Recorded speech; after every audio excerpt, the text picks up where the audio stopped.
Okay, well, thank you for the questions, everybody. I'm going to try to get through all of them. If I've missed a question, I apologise. Right, let's get going. So, AC asks, how has life been after the PhD? Do you ever plan to go into academia or just YouTube and tutoring? Well, I mean, whether or not I plan to go into academia is rather irrelevant. The simple fact is I wasn't able to get a job in academia, so I'm not going into academia. I mean, part of the problem really is I didn't put a great deal of effort into getting a job, and at least an academic job.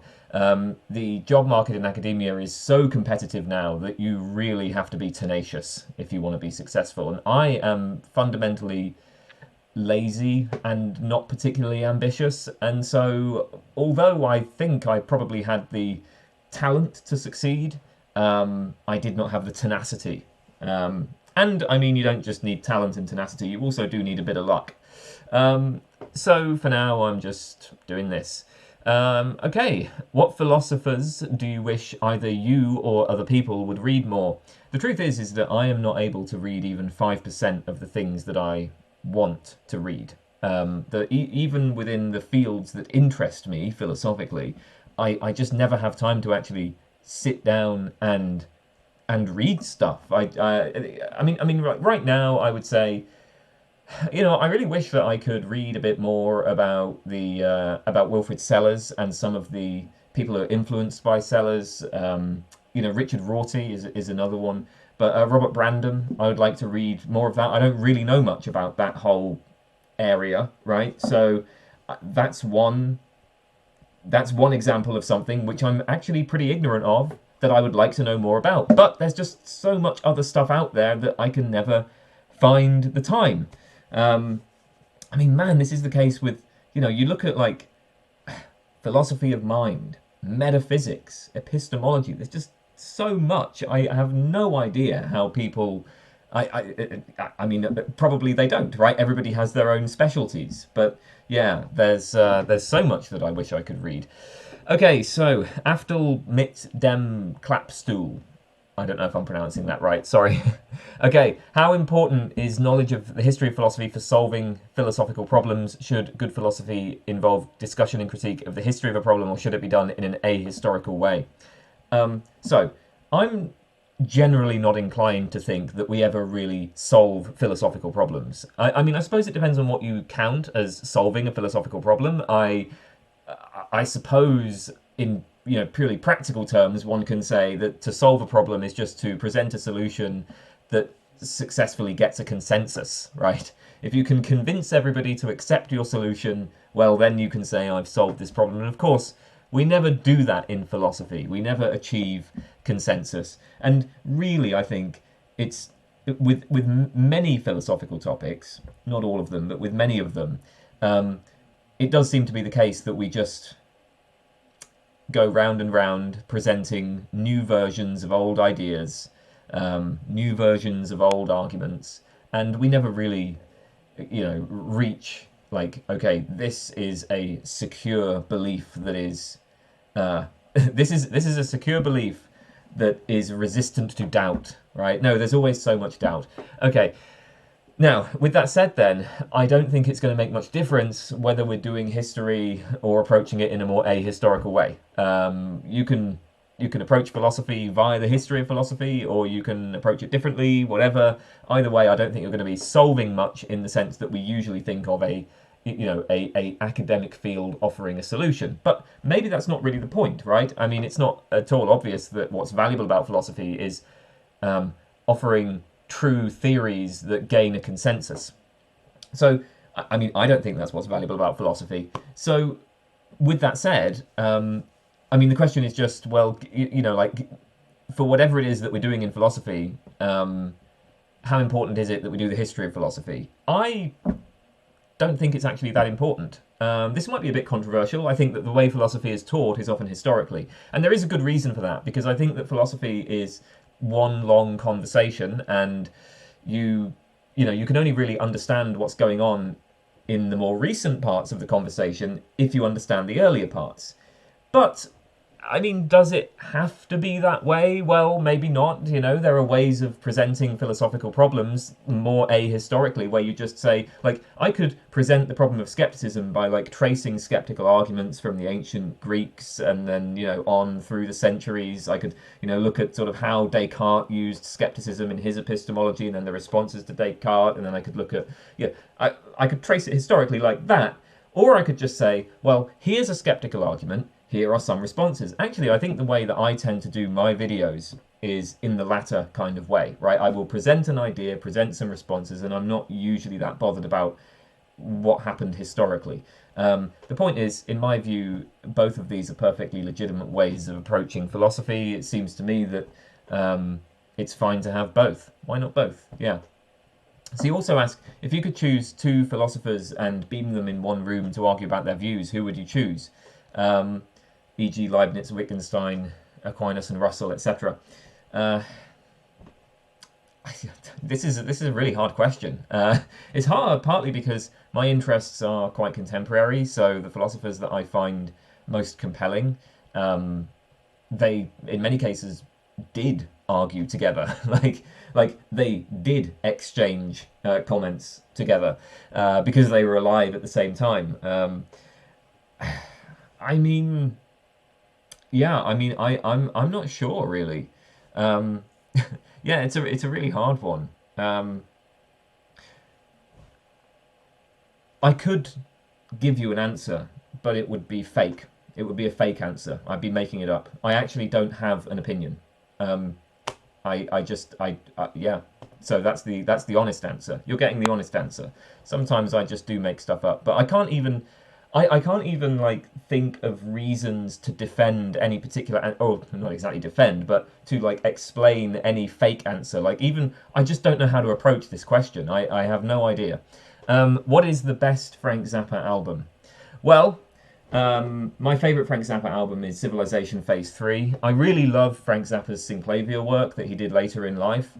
So Civilization Phase 3, I think is the pinnacle of that. I mean, that's definitely the most sophisticated expression of that. Then you've got like Jazz from Hell. There was lots of synclavier work on that. Some of his posthumous albums, so Dance Me This and Feeding the Monkeys at Mar Maison, also feature the synclavier.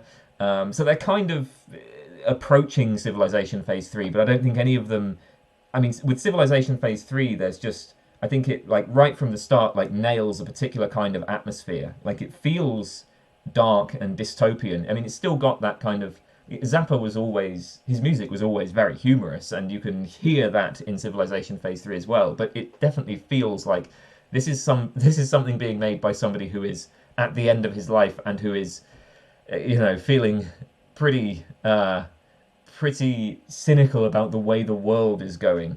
I feel like, you know, like I really love Zappa's 80s work, actually. I think that as Zappa went into the, so like, maybe part of it is just, Zappa's work in the 60s and 70s is more well known, so maybe it was just more influential than his 80s work. But the result of that is that a lot of what he was doing in the 80s sounds just completely unique. Well, 80s and early 90s, right? Like 80s onwards, okay? So, you know, with Civilization Phase 3, again, that's just completely unique. There's just nothing like it. I mean, you can listen to it and you can sort of identify that, okay, yeah, he was obviously inspired by some of these modern classical composers, but there's no modern classical that really sounds like Civilization Phase 3.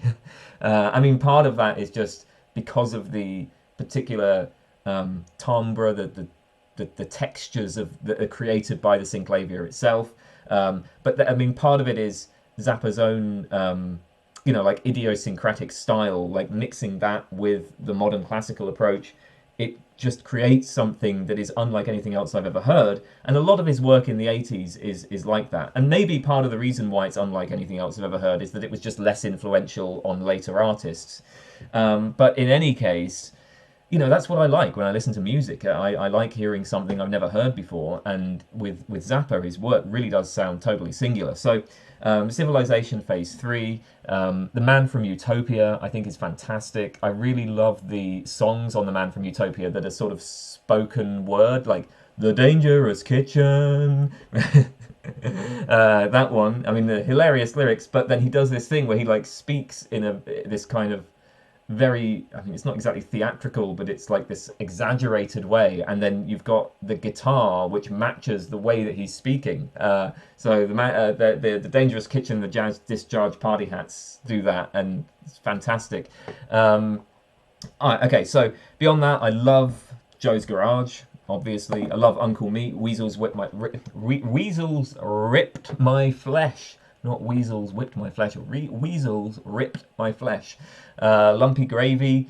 I really like Thingfish. Everybody hates Thingfish. I think Thingfish is great. Thingfish is like this this kind of dark, twisted, like mirror of Zappa's discography. That's how I see it. It's like, you know, there's some like crack in the world, and we're like seeing through to this kind of dark dystopian place where like Zappa exists, but things are kind of screwed up and just bad. And I mean, there's something about Thingfish that I find really appealing. Also, the story in Thingfish is just completely bonkers. I mean, as far as these like concept albums go, it has a wonderful story, and then, you know, it has this like dark mirror of Zappa's music.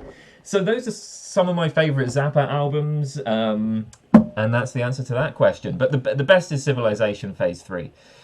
Albert Einstein asks, if you've never tried sushi, how do you know you don't like it? And if you've never had gay sex, how do you know you're straight? I have no opinion on whether or not I would like sushi. I would guess that some people can just say, look, I've eaten a lot of fish, I don't like the taste of fish, etc. When it comes to the being homosexual, I mean, look, I take it that a big part of this, and surely you know this, doesn't everybody know this? A big part of our orientation isn't just a matter of behavior, it's not just a matter of specific acts that we do, but it's a matter of like how we feel when we look at people. I mean, I can just look at women and there's this kind of glow, this aura, there's something magical about them, almost. Not all women, but some women, right? A lot of women, to be fair, right? Like, I will look at women and it just does that, right? There's this, it's attraction, okay? That, and then I look at men and that doesn't happen. And yeah, I can kind of look at men and I can see why that might happen for other people. I can recognize that, you know, okay, yeah, the man is well dressed. He's got features, his chiseled features glint in the sunlight. But nothing, does nothing for me. Perhaps I can admire his aesthetic style or something, but, you know, there's not the fizz, there's not the feeling inside, and that's what happens when you look at women, or at least when I look at some women. That happens, and as a result, I say, oh, well, I must be attracted to the women. I think that's my attempt to describe the phenomenology of being a straight man.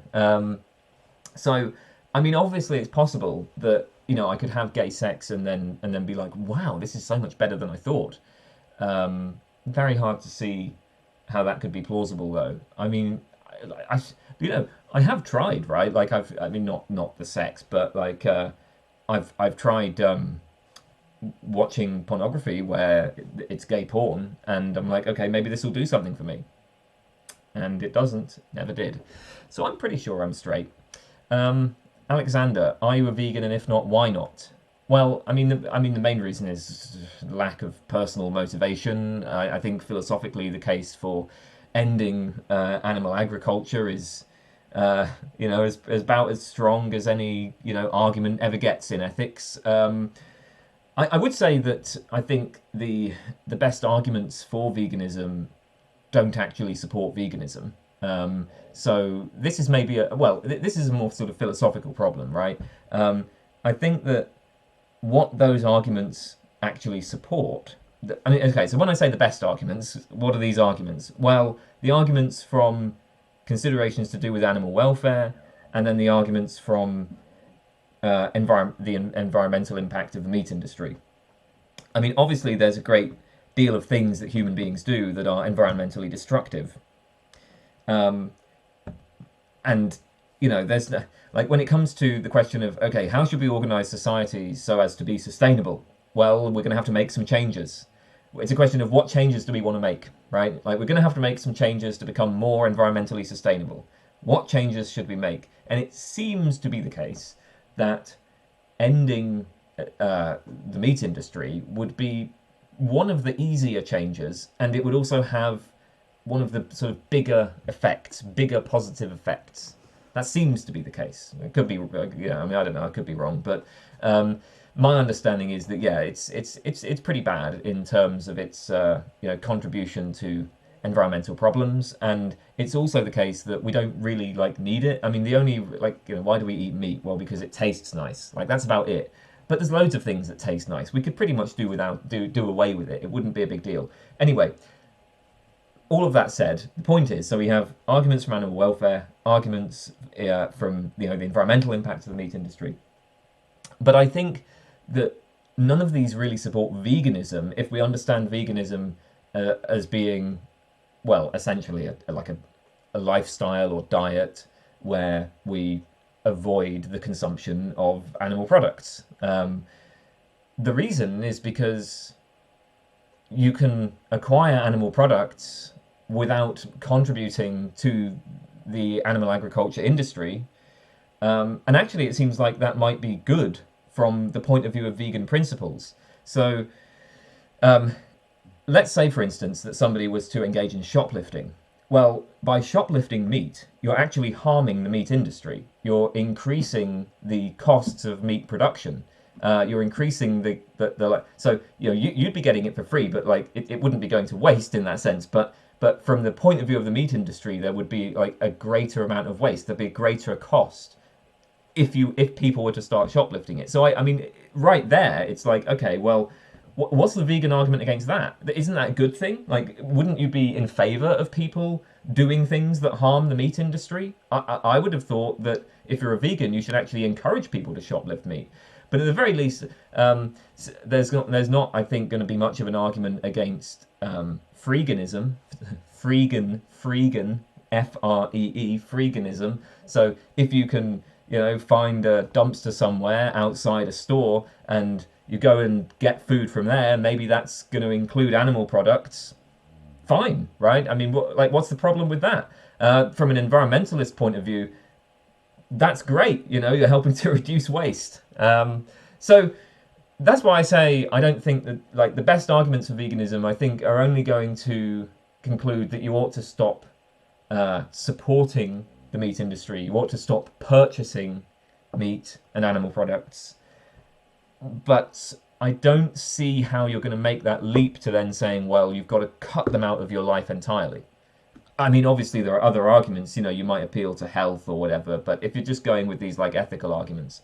Now, again, that's not why I'm not a vegan. I'm not a vegan because I just lack personal motivation. I mean, that's about it, really. I really like eggs. I really enjoy eating eggs, and so I'm just going to carry on doing it. What is your best argument against God? What are some good arguments against God? I don't really care about philosophy of religion or God. I really don't think about this that much. Probably the best, I mean, depends on the standard, but I suppose some version of the problem of evil. I mean, there are ways out. I know. I'm aware of that. There's no knockdown argument here. But I just feel that the most of the standard responses to the problem of evil just seem like excuses. They seem like bad excuses. They seem like the sort of excuse that, like an obviously guilty person would come up with in court in order to mitigate the sentence, right? They're just terrible, right? And that's just that's my reaction to pretty much all of the responses to the problem of evil. There are some kind of cool ways around it, but generally speaking, I think that's probably going to be the big one. I mean, because I think with the problem of evil, I don't think the logical problem of evil works, but the evidential problem of evil. The issue is that it's sort of got two things going for it, where on the one hand it's just immediately intuitive. I mean, this is something that just seems to be like immediately connected in a very visceral way with our actual everyday lives. Like, we confront suffering, and we confront a great deal of suffering. Like, it's not just like bits and pieces here and there. This is a kind of ubiquitous, it's proliferate, it's just like suffering is kind of everywhere, and sometimes it's very extreme suffering. And like, yeah, you can kind of get around some of it. You can say, oh, well, God gave people free will, and so if people have free will, they have the free will to do bad things to each other, whatever. Again, it just, like, none of these responses seem to match up to the actual weight, the amount of suffering that there really is. Again, they just seem like bad excuses. So it's one of those arguments that's immediately intuitive, and it's also an argument that has been, developed with a great deal of philosophical sophistication, because there's lots of very intelligent philosophers who have defended it, lots of very intelligent philosophers who've responded, and so, now we have very technical literature on it. I think that would probably be the best one, but I don't know or care, really. Alexandra Gwenith Harper says, what is your favourite song that is an obscure song barely anyone has listened to that I can access? Well, what counts as being barely anyone? Just some songs. So Derek Bailey, Amy Denio, and Dennis Palmer have a brilliant short, it's like a short EP, I think it's only about 20 minutes overall, called The Gospel Record.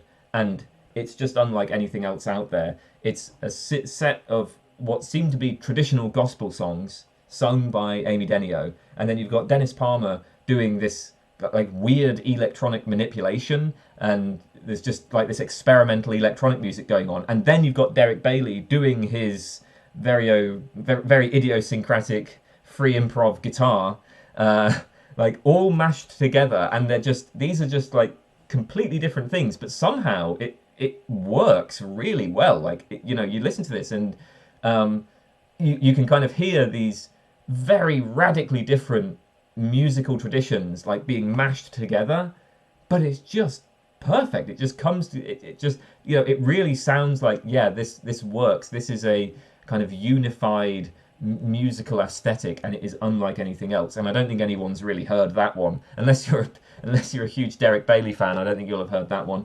Another one is Daniel Higgs, his album Say God. I don't think a lot of people have heard that. Listen to Root and Bow from Say God. These are just random ones that I love. Daniel Higgs was a member of Lungfish. I don't know how popular I don't think Lungfish are that popular. You might have heard of Lungfish, I don't know. But anyway, Lungfish, Daniel Higgs has done a load of very heavily religious music. Say God, as the title suggests, is very much a religious album, but it's super experimental and, again, kind of unlike anything else, and not many people have heard it.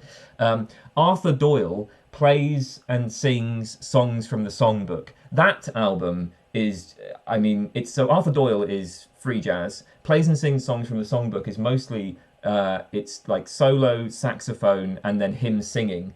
And it's recorded on this cassette player, like just a cassette tape. So and it sounds like it was just like recorded in a basement or something. There's something about that album that sounds really kind of personal, and it sounds like somebody who's not at the best place in their life. In fact, I believe that Arthur Doyle wrote that album while he was in prison. So yeah, he probably wasn't at the best place in his life. But it sounds like what it is. It sounds like a free jazz musician who's just spent the last 10 years in prison and has been released and is now sitting in a basement with a cassette recorder. And it's just, there's a kind of pain to it, but it's musically fascinating. And yeah, that's just another one. And it sounds kind of crazy, right? It's like outsider art. If you ever listen to much outsider music, it has the feel of like outsider music, which I suppose it is. I suppose it feels that way because it is. Okay, so Allusions. What is your favourite era of philosophy? Well, that's easy. Contemporary analytic philosophy. Mainly, I mean, look, it's going to be mainly stylistic. It just so happens that, like, modern Western analytic philosophy happens to be the way that I like to think about things. I don't really see any need to give a further justification than that. I mean, I suppose, you know, you probably... So, like, look, part of it is just that contemporary philosophy is...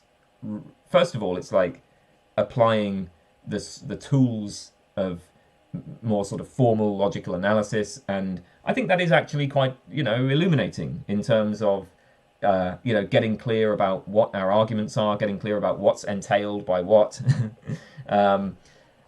The focus on, you know, precision and logical analysis was, I think, actually positive. The other thing is contemporary philosophy is, well, at its best, responding to contemporary research, which is what informs my broader worldview. I mean, regardless of whether or not you end up on a realist or anti-realist side, you know, whether you're a dogmatist or a skeptic, you know, you might accept modern science or you might reject modern science, but ultimately it's very difficult to avoid being influenced by it, right? Like you just are going to have some response to it because modern science is so ubiquitous in our lives.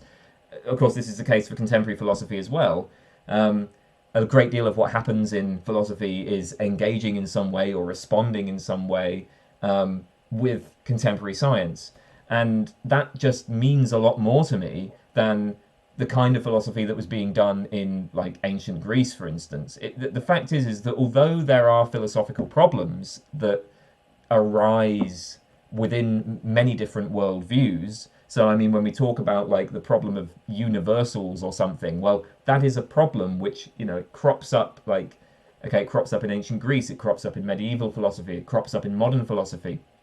So there are certain issues, there are topics, there are problems that crop up everywhere.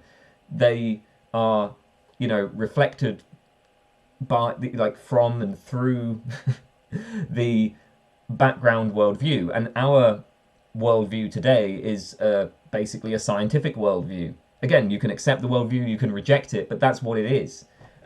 So contemporary philosophy is responsive to these, to the sorts of concerns that have informed my worldview, and so I think that's why I find it more engaging. When I read stuff from, you know, the pre-Socratic philosophers, or even from, you know, the more early modern philosophers, there are so many background assumptions there which are just, like, puzzling, where it's just like, why, like, what, like, why on earth would anyone believe this? Like, this is just rubbish. This is, and it's sort of like, it's rubbish, and it's rubbish that I don't even feel the need to respond to, because it's no longer even a live hypothesis, as it were, in, you know, James's sense. So yeah, I would say modern philosophy is pretty firmly my favourite. Altitudes. Why do people keep trying to make the PSR happen? The PSR isn't going to happen. Principle of sufficient reason? I guess that's what it is, the principle of sufficient reason. I mean, look, you're asking me why people try to make it happen. I don't buy the principle of sufficient reason, but I think I can kind of get myself into the headspace of somebody who does. I mean, okay, any reasonable person is going to grant that some things have explanations, right? I can notice that my car doesn't start, and then I can ask, what's the explanation for that? Or I can notice that, you know, Venus rotates much slower than the other planets. What's the explanation for that? We ask for explanations for things. This is how inquiry happens. But then, like, where do explanations end? Well, I mean, I suppose you could posit brute facts, right? So when I ask this question of, like, why does this happen? Right? I notice something in the world and I ask, why does this happen? And now I'm requesting an explanation. And the thought is, well, the explanation is going to have to appeal to some objective fact. Maybe, for instance, it will be something that has a causal influence. So I'm requesting that you tell me what has caused this thing to happen. But, you know, there's an objective event out there in the world, and that has caused this other objective event. So I request an explanation. Why does this happen? Okay, but then once you've cited that event, well, then the question can be raised for that event as well. Well, why did that event happen? And then this just goes on and on and on, right? Or I might think of it not in a causal way, I can think of it in a more kind of constitutive way. So I can notice that there are certain laws governing the behavior of planetary bodies, right? Newton's laws. Okay, what's the explanation for those laws? Well, in the case of Newtonian mechanics, it's it's an approximation. We might appeal to then general relativity or something. But then why do those laws hold? And again, you cite further theories. Now, the question then is, where do these explanations end? Now, of course, you can say, well, look, there are some things that are just brute facts, but why postulate brute facts? I mean, methodologically, right, that seems like a rather poor way of conducting inquiry. I mean, shouldn't we be open to the possibility for any particular, law or event or thing that we cite? Shouldn't we be open to the possibility that it does have an explanation? We don't want to just postulate brute facts. And indeed, postulating a brute fact is itself to make a pretty substantive metaphysical claim. If I say that if I claim that a particular law of nature is just a brute fact, that there is no explanation for it, well, that is in itself a substantive metaphysical claim. So anyway, the reason why I'm saying all of this is just like I can get myself in the headspace of somebody who says, well, we seek out explanations for things, and there's no reason why explanations have to come to an end anywhere. And then you just kind of generalize that, and you get this sense that, okay, well, whatever there is, whatever thing that you cite, there must be a reason for it, there must be an explanation for it, or at least methodologically we should act as if there is an explanation for it and search for that. So that's going to get you some of the way towards something like a principle of sufficient reason. And I think that explains, I'm just trying to explain the intuitive appeal of it. Because you asked me, why do people keep trying to make it happen, all right? So I'm not trying to defend it, but I'm just trying to make it intuitive. Amir Bahri, what's your hottest take regarding applied ethics? I don't know. I think I have plenty of ethical views that are controversial, but I'm not actually sure what my hottest take would be. Yeah, that's difficult. I want to give an answer to the question, but I know that I have plenty of views that are. I can't actually think of one, which is weird. I can't right now get one into my mind, but I have had plenty of conversations about ethics where people have accused me of trolling because they don't even believe that I hold the views that I claim to hold. Actually, I made a video on. It was an absurd trolley problems, right? There was this website that did these silly versions of the trolley problem, and I made a video responding to it. And everything I said in that video was completely honest. I was giving my honest attitudes, and I think I said quite a few things there that were, pretty hot takes. But I suppose when it comes to those absurd trolley problems, that's who really cares about that? Because those are the sorts of scenarios that are just never going to happen. One thing that has been one hot take. All right, well, I'm very much in favour of pacifism. I'm in favour of surrendering in almost all circumstances. People find that appalling. Most people are warmongers. They love going to war. They love bombing people and shooting bullets through them and stuff. So they hate the idea of surrendering in the face of some superior force that might otherwise require armed conflict to resist. No, I'm at heart, I would say, I'm kind of a Hobbesian. Hobbes was very much motivated by a utter horror and terror of war, of civil war.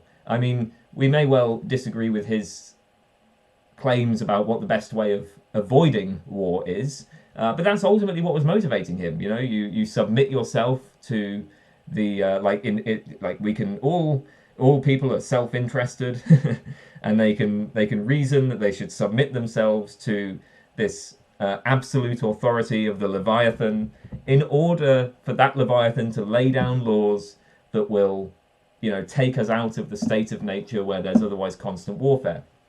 And I mean, for Hobbes, well, he was living in the English Civil War, so it was the problem was vivid to him. But no, I would say that at heart I'm a Hobbesian, and that leads me to the view that it's almost always better to just surrender.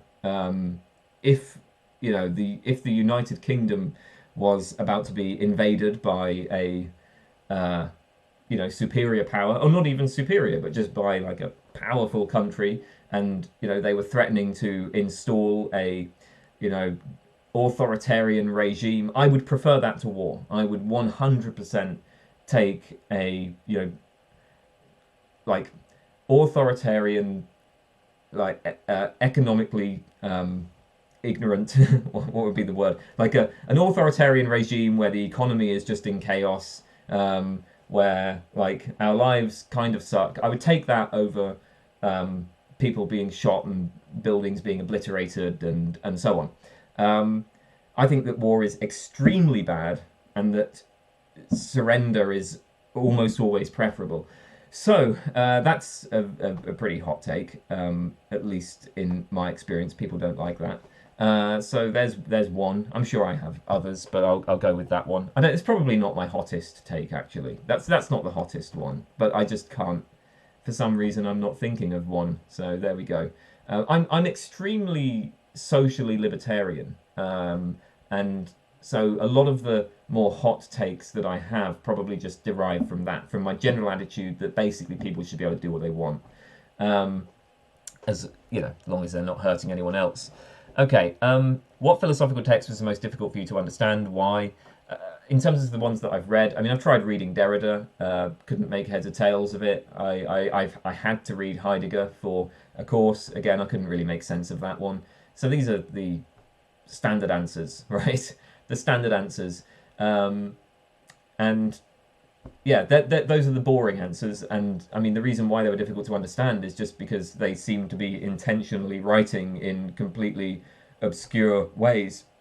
In terms of other sort of philosophers in my own tradition that I found difficult to understand, Wittgenstein is really tough for me. But it's not, I mean, I found that difficult to understand because honestly, it's not clear to me that there really was that much to understand in, no, maybe I shouldn't say that. I find Wittgenstein, he writes in an incredibly obscure way. I read something like the Tractatus and it just seems like bad poetry to me. Michael Dummett is really difficult and unnecessarily so. I don't know. I mean, I think in the case of Michael Dummett, he has, coherent ideas. He is able to state arguments, but it's just his writing style. There's something about it where, like, even though he's an analytic philosopher, so he is in my tradition, I just find him impenetrable. And I've spoken to lots of other people who say the same thing, that there's just something about Dummett's writing that it's just so, like, I mean, I think it's longer than it needs to be, but it's not just that. It's to do with like the sentence structure and stuff. Anyway, those are some ones I found difficult to understand. How do you deal with your social anxiety? I don't know. I mean, very often I don't deal with it. It's just there, and it creates very serious obstacles to things that I would like to achieve in my life, and that's it. And I don't deal with it. I just live with the consequences of it, right? I mean, really, I think that part of the reason why I didn't get anywhere in academia is, well, I say I didn't get anywhere. I mean, I got a PhD, but I mean, I didn't get an academic job. No doubt social anxiety was part of the reason for that. So when you're doing a PhD, one of the things that you're supposed to do is go to conferences and meet other philosophers and network, right? I did nothing. I never went out. I never spoke to anybody other than the people that I had to speak to get my PhD done. And that is one of the main reasons why I failed to get an academic career. I've no doubt about that. So I didn't deal with my social anxiety. I I'm just living with the consequences of my social anxiety. uh, Analytic Philosophy. That's the name of the YouTuber. Analytic Philosophy. Considering that you care about animals now, and oh, yes, okay. So Analytic Philosophy, it has asked a series of questions that seem designed to ensure that I will not be able to monetize this video. So we'll see where we get with this one. Considering that you care about animals now.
Would you consider yourself a market socialist, which is a type of economic system involving social ownership of the means of production within the framework of a market economy?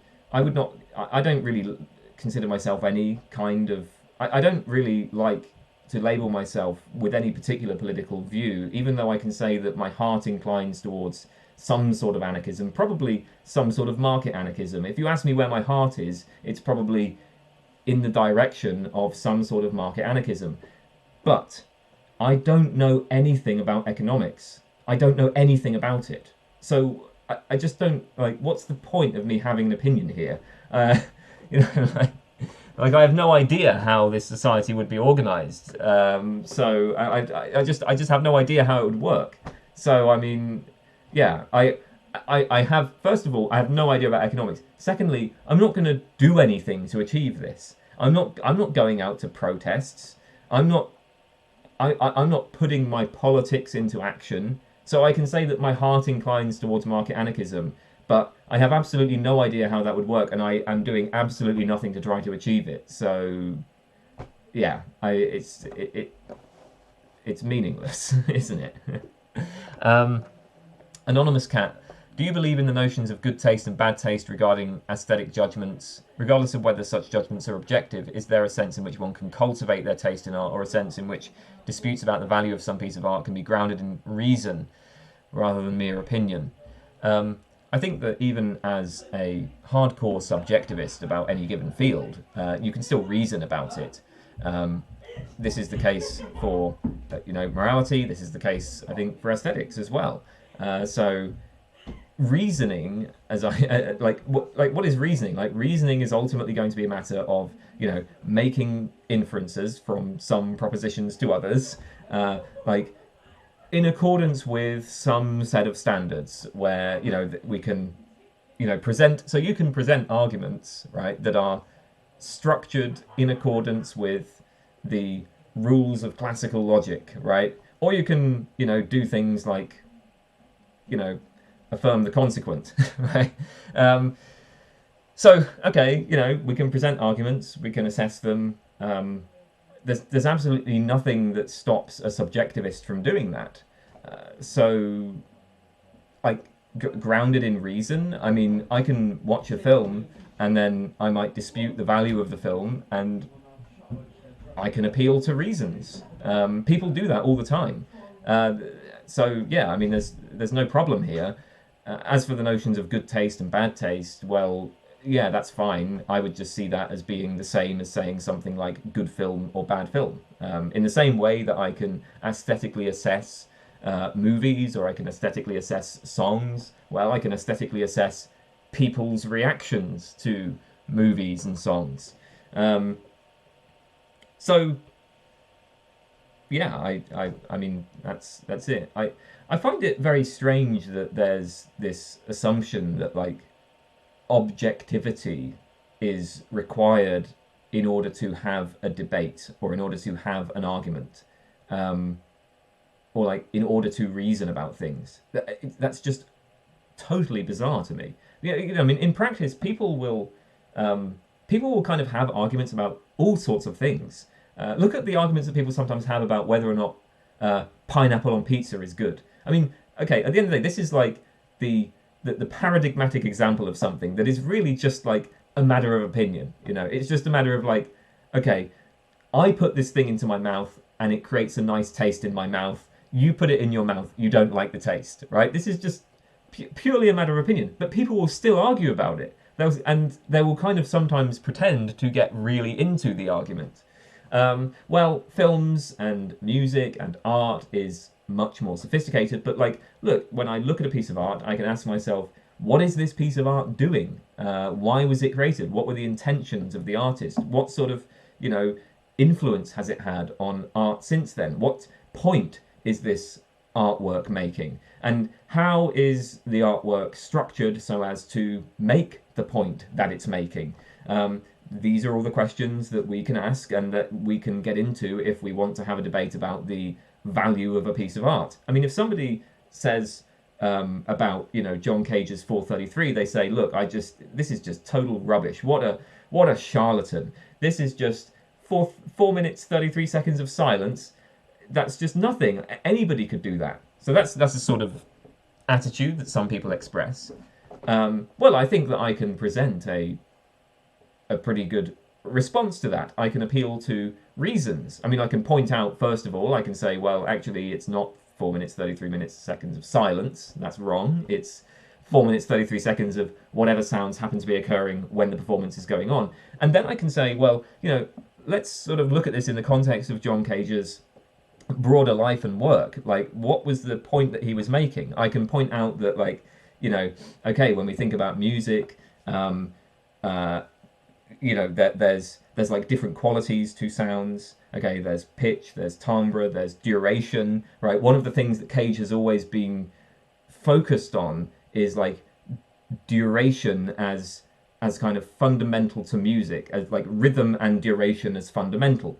And this is something you see in his earlier work. And one of the things that's going on in 433 is this idea of duration as fundamental, like pure duration. Anyway, this is just one point. There's lots of other things going on in 433 as well, but you can. So I then present like a reason for taking 433 seriously, and then you can say, well, either maybe I'm just wrong about that, or maybe I'm right about what 433 is trying to do, but it's not structured in the right way so as to achieve it.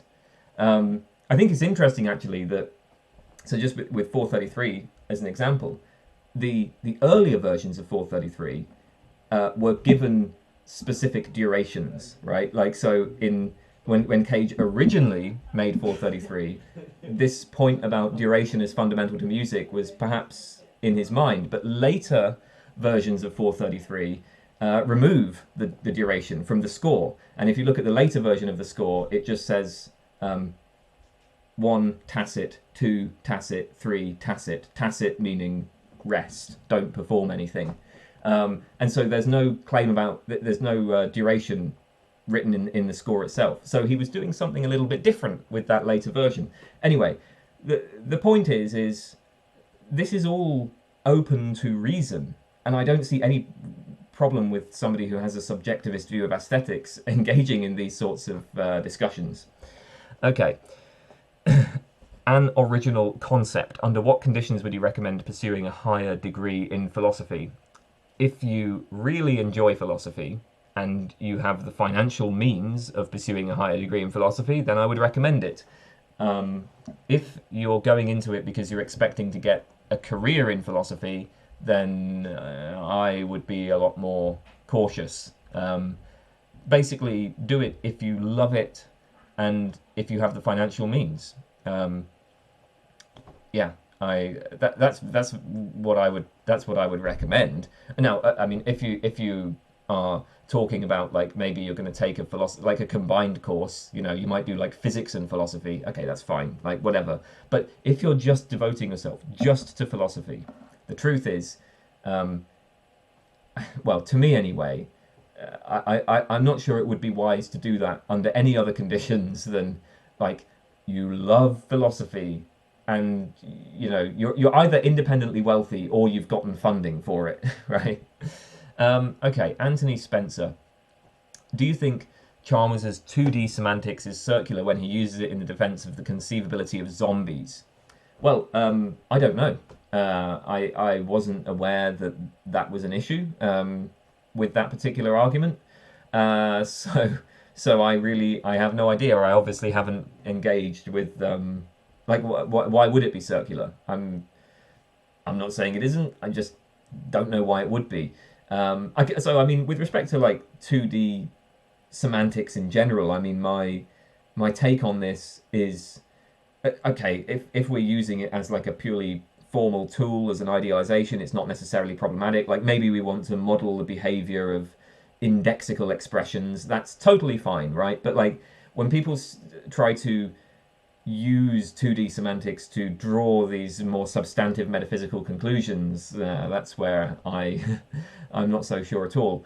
I mean, I think there are serious issues even with standard possible world semantics, when possible world semantics is proposed as like an account of the meaning of our sentences, right? As an account of the propositions that are expressed by our sentences. So like even that's not something I'm getting on board with. 2D semantics, for the same reason, I'm not going to get on board with it. With respect to the zombie argument, I guess my general take would be, I think zombies are conceivable, but I have a very deflated view of what conceivability is. In my view, I would say that for something to be conceivable, for some proposition P to be conceivable, is for, number one, I need to understand the words that I use to express P, and number two, I need to be able to make further inferences from P, or I need to be able to tell a story about P. I need to be able to elaborate on P. And that's it, right? I think if you can do that, okay, fine. That's what I would count as conceivability. So on this kind of view, I mean, pretty much anything is going to count as conceivable. Like even square circles are going to count as conceivable. Because if you say square circle, well, I know what a square is, I know what a circle is, so I understand the words used to express this. And I can also make inferences from it. I can say things like, you know, if I had a, so if I take my my window, for instance, then a square circular piece of cardboard would not fully cover the window, or maybe I should say like it both would and would not fully cover the window. Like there would be gaps, or there would be things that both are and are not gaps. Because obviously, you know, you could put like a square piece of cardboard over the window would fully cover it. The circular piece of cardboard that has about the same area, approximately the same area, would not fully cover it. So let's take like the square circular piece of cardboard that both would and would not cover it. I mean, you can elaborate the story, right? So, okay, there you go. I mean, that to me, conceivable. But is it metaphysically possible? Well, I mean, obviously, conceivability in this sense isn't going to tell you anything about metaphysical possibility, or any other kind of possibility for that matter. Now, I'm aware that, you know, Chalmers has a stricter account of conceivability, so he's going to require that, you know, there's no contradiction in the terms, and there will continue to be no contradiction even after ideal rational reflection. I just don't see any reason to suppose that zombies are conceivable in that sense. And in any case, I mean, you know, I'm very attracted to dialetheism, so I don't really have a problem with contradictions anyway. I mean, yeah. But for me, I'm just not convinced that there's any particular relation between conceivability and possibility, regardless of how conceivability is elaborated. So certainly the way that I would think about conceivability, there's no relation between that and metaphysical possibility. If you want to propose a different account of conceivability, that's fine. Chalmers' account, though, yeah, I actually don't see any particular relation to metaphysical possibility there either. So, okay. You ask, if you have some familiarity with Aristo-Thomist philosophy, without relying explicitly on making an atheist point, could you say what your biggest reasons are for rejecting that worldview? I don't really have much familiarity with it. I mean, it's like I've encountered it. I've encountered Aquinas' work.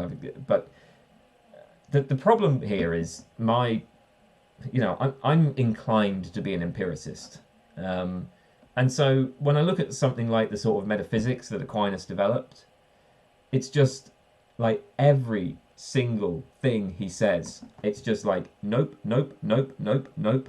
There's no point at which it like connects with anything that like even feels reasonably motivated. It's so hard for me to like get my mind into the space where like any part of this is going to be reasonable. It just like I just feel like I mean it's not, you know, it's not a live hypothesis. It's just not a lot. It's like, why would I care about any of this? I mean, I don't see the motivation for it.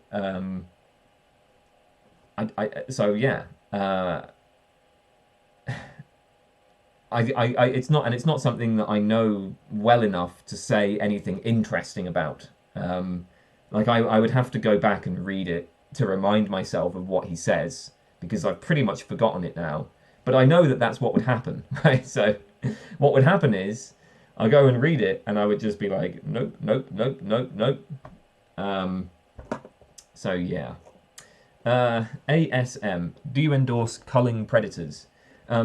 No, I don't, and I would say that insofar as arguments for a particular position seem to entail the culling of predators, that would be a very serious problem for that position. Like, I feel like, when it comes to vegans who start arguing for culling predators, it's like, oh, guys, you're basically presenting what I would consider to be a reductio ad absurdum of your own position here.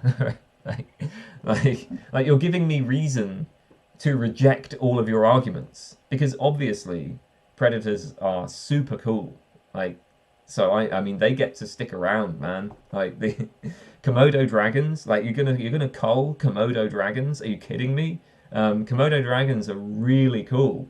So yeah, I mean I think predators are great, and I'm not gonna cull them. Okay, Athlios, general thoughts on Street's Humean constructivism. Well, I think Street's arguments are interesting. Her arguments for moral anti-realism in general are interesting, but I have to say that her Humean constructivist position is not so interesting. I'm not actually clear what the substantive claims of Humean constructivism actually are.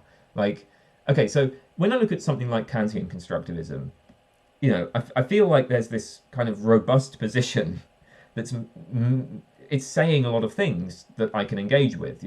So the Kantian constructivist will say, like, look, there are these universal rational norms that are binding on all agents. Okay, like all rational agents. All right. Then it says moral obligations are going to follow from these rational norms. Again, it's pretty substantive, right? I can get my teeth into that. The Humean constructivist just denies that. But the thing is, there's so many different ways of denying that. Okay, if you're a Humean constructivist, are you a pure subjectivist? Okay, so like a Humean constructivist will say, normative truth and falsehood are like relative to some practical point of view, but then, what exactly is a practical point of view? Is that like pure subjectivist? Can it be the case that like the moral truth is just relative to me, or is there some requirement of intersubjectivity? Is there some requirement of like engaging with others, and then we can we sort of construct a practical point of view together? There's like a more cultural construction. I just don't. It doesn't seem like the position is really taking a stance other than just like denying Kantian constructivism, and then being constructivist. So it's like constructivism that denies Kantian constructivism. There's just not a lot there. So yeah, I don't know. Maybe I haven't read the relevant work. I could just be missing something. If you know of an article that like outlines the commitments of Humean constructivism, where this is a substantive position that is substantively different from other theories in metaethics, because of course there are plenty of there aren't anymore. There used to be subjectivists. There are a few relativists out there. There are quasi-realists who will propose constructivist accounts of moral truth, right? Like Simon Blackburn has an account of moral truth that is broadly constructivist. It's constructed out of the non-cognitive attitudes. So like, how is Humean constructivism different from these? I don't know. It seems to almost be like a catch-all term for these positions. Okay, Australian Heart. Do you believe that inanimate objects can have souls? I know it's an unfalsifiable question, but I really feel that everything can have a perspective. Like my hand has its own soul, but it's part of my arm's soul, and same with all my organs, and I have the larger soul. Maybe me and my clothes have a shared soul that I'm not aware of. I don't believe in souls, so I guess I would just say no. I suppose it depends on what you mean by soul, perhaps, but I would be inclined to say that the way that I think about the word soul is, I would have thought that a soul is, I kind of think of it in terms of like Cartesian dualism, where we have matter and mind, and then mind can survive the dissolution of matter. So like I have my body, and then I have a mind, and the mind is going to consist of my beliefs and desires and feelings and thoughts and emotions, and that mind will survive bodily death. Now, if you think of souls in that way, then I would just say, I just don't believe that there are any souls. Now, there are other ways of thinking about souls, though. Like, you might just think of soul as being something more like, well, mind, but where you're not thinking of the mind as being a different substance from, you're not like, okay, there's these two substances, mind and matter, and mind survives the death of body. No, there's, there's just mind, whatever it is. But I suppose all things in the world have various degrees of animacy, right? Like there are some objects in the world that can like think and reason and do various things. And then there are other things in the world that don't have quite all of those abilities, but they still move around and make decisions. And then you've got like plants and so on. And then you've got things that just kind of seem to grow in some very limited sense. I mean, I don't know, maybe even like, fire and rock formations have some sort of animacy in the sense that they, move and interact with other things. I mean, obviously this is kind of metaphorical, but in that sense, I might, maybe, I guess metaphorically, I could talk about souls. So yeah, but I don't know, maybe that's not quite getting at what you're asking there. I suppose things can have, again, you can talk about all these things as having a perspective, perhaps.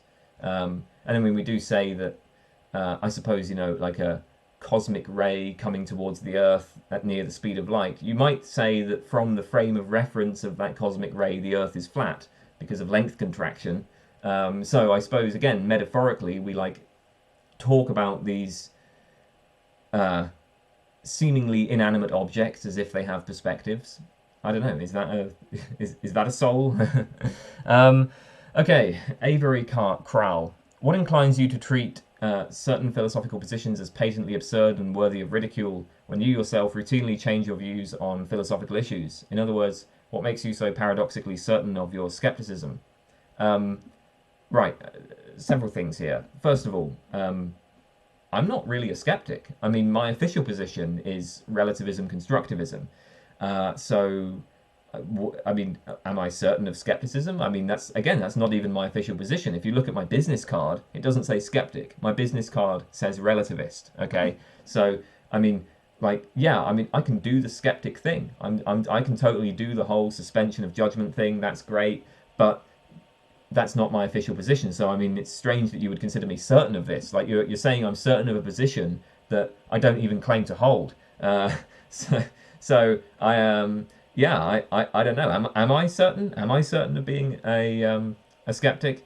The other thing is, I mean, with this thing about me treating certain philosophical positions as patently absurd, worthy of ridicule. Well, look, I would just say, sometimes I might well express strong opinions about things, but I mean, that's partly just because it's fun, right? I mean, it's just fun to express opinions. I think if you look at my channel, in practice, I don't really treat philosophical positions that I disagree with as being absurd and worthy of ridicule. I think I treat them very fairly, and I read the literature very carefully, and I present the arguments for them in as, fair a way as I can. Like when I talk about things like phenomenal conservatism or the Morean shift, I mean, these are not positions that I hold. Obviously, I think More's argument is absolutely terrible. But when I present the argument, I try to do it in a fair way, and I think I succeed. I mean, obviously, you can never completely eliminate your biases or anything, but I certainly don't treat it as like just something that's worthy of ridicule. I mean, I try to present the reasons why people take this seriously.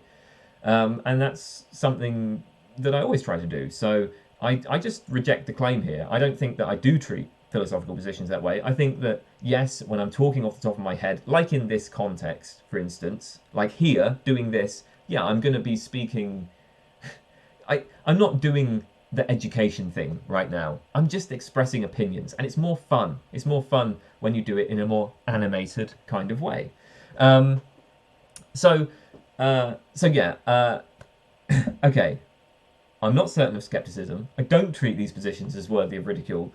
And one thing I would say is, look, I suppose that, one of the things I've always said is I think that there are arguments for skepticism that are basically just unbeatable. But I will be the first to admit that when I talk about these arguments being unbeatable, like, I'm just telling you a kind of non-cognitive reaction that I have. So when I look at something like Hume's argument against reason, his vertical argument against reason, the reaction that I have to that is I go through it, I find my mind running into a fog, and then I look at the responses, and I don't find any of them convincing. None of the responses to it get me out of the fog. Okay, well, that's my reaction to it. Now, I mean, okay, is it the case that I will never encounter a convincing response? I don't know. But so far, none of the responses have been convincing. So it seems pretty much unbeatable. It seems very compelling. That's my reaction to it. I think that you can't get more, I don't know, humble than that. So yeah, I'm just reporting my reactions, man. Or woman. Sorry, I don't know what your gender is. Okay, Bad Waters asks, what is the purpose of symbolism in art? And are there any universal symbols? What about colour symbolism? Do colours have inherent meaning? Well, purpose of symbolism in art, I mean, I imagine there are going to be as many different purposes there as there are different artists. I can't imagine that there would be any general answer that could be given to that question. As for whether there are universal symbols, well, I doubt it. I mean, symbols exist only within particular symbol systems, like a language, say. So a word, right? Like a word is a symbol, and then the meaning of a word is going to be dependent on the language as a whole. And then symbol systems are only going to exist in particular practices or cultures. Actually, an interesting case of the problem of the relativity of symbols to culture is the case of the long-term nuclear waste warning messages. So when we bury nuclear waste underground, for instance, and we need to leave warning messages, and we also want to leave warning messages to civilizations thousands or tens of thousands of years in the future who might have lost our history, but who come across these places, and we need to warn them off. How do we do that, right? How do we communicate that this place is dangerous? I mean, bear in mind that civilization in general has existed for only a few thousand years, right? So again, you go like 10,000 years into the future, that the language is going to be completely different, the culture is going to be different, they might not really know much about our history. How do you communicate that this is a place to be avoided? And it's pretty fascinating, some of the strategies that people have come up with to try to communicate over such a long span of time to people with a completely different language and potentially completely different culture. But if you think about our usual ways of communicating danger,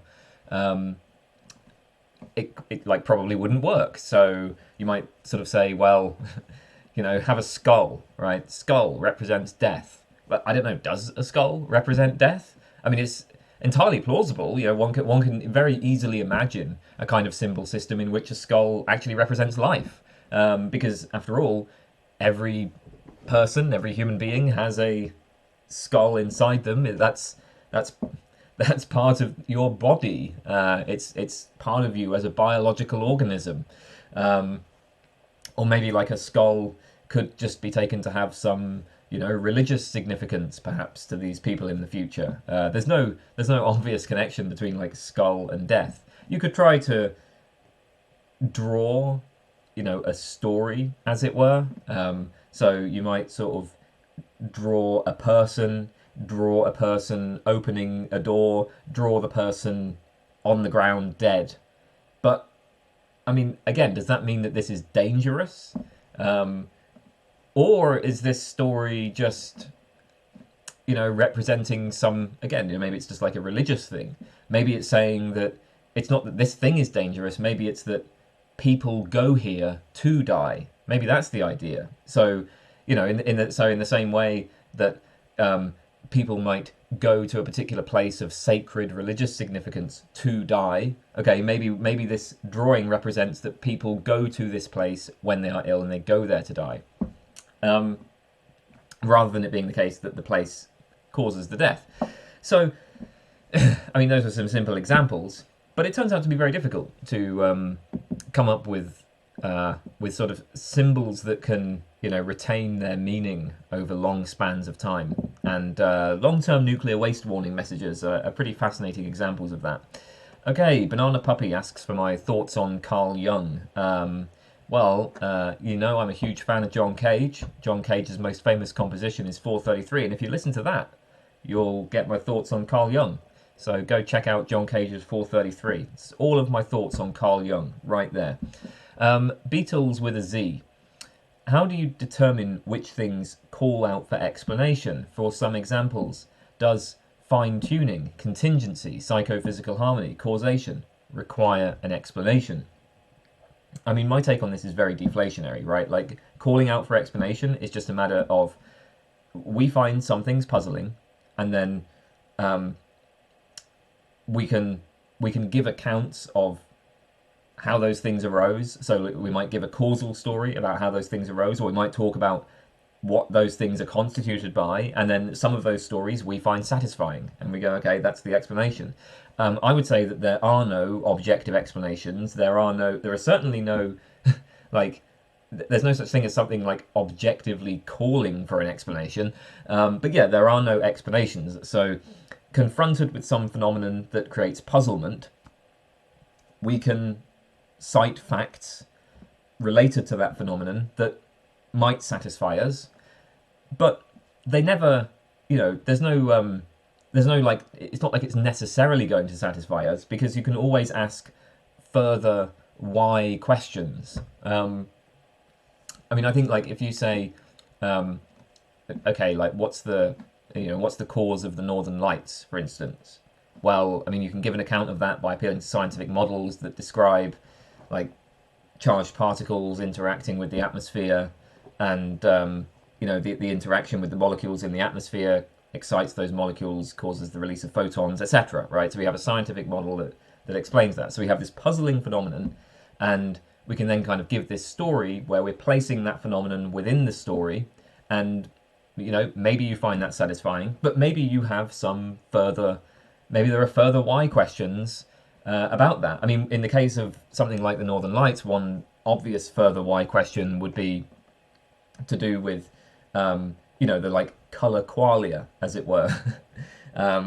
So you can say, well, yeah, but this isn't really explaining like the color of the Northern Lights. I mean, that sort of thing, right? There's always going to be these further why questions that we can ask.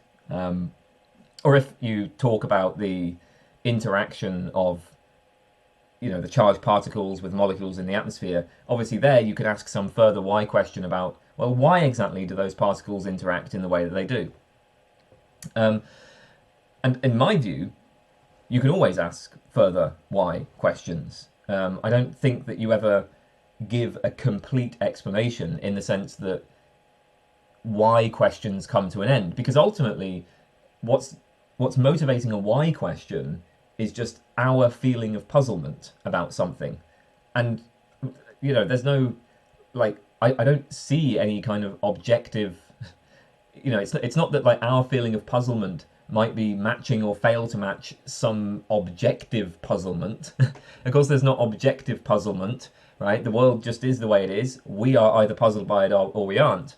So, we give, say, a scientific model, and maybe you have some further puzzlement about that.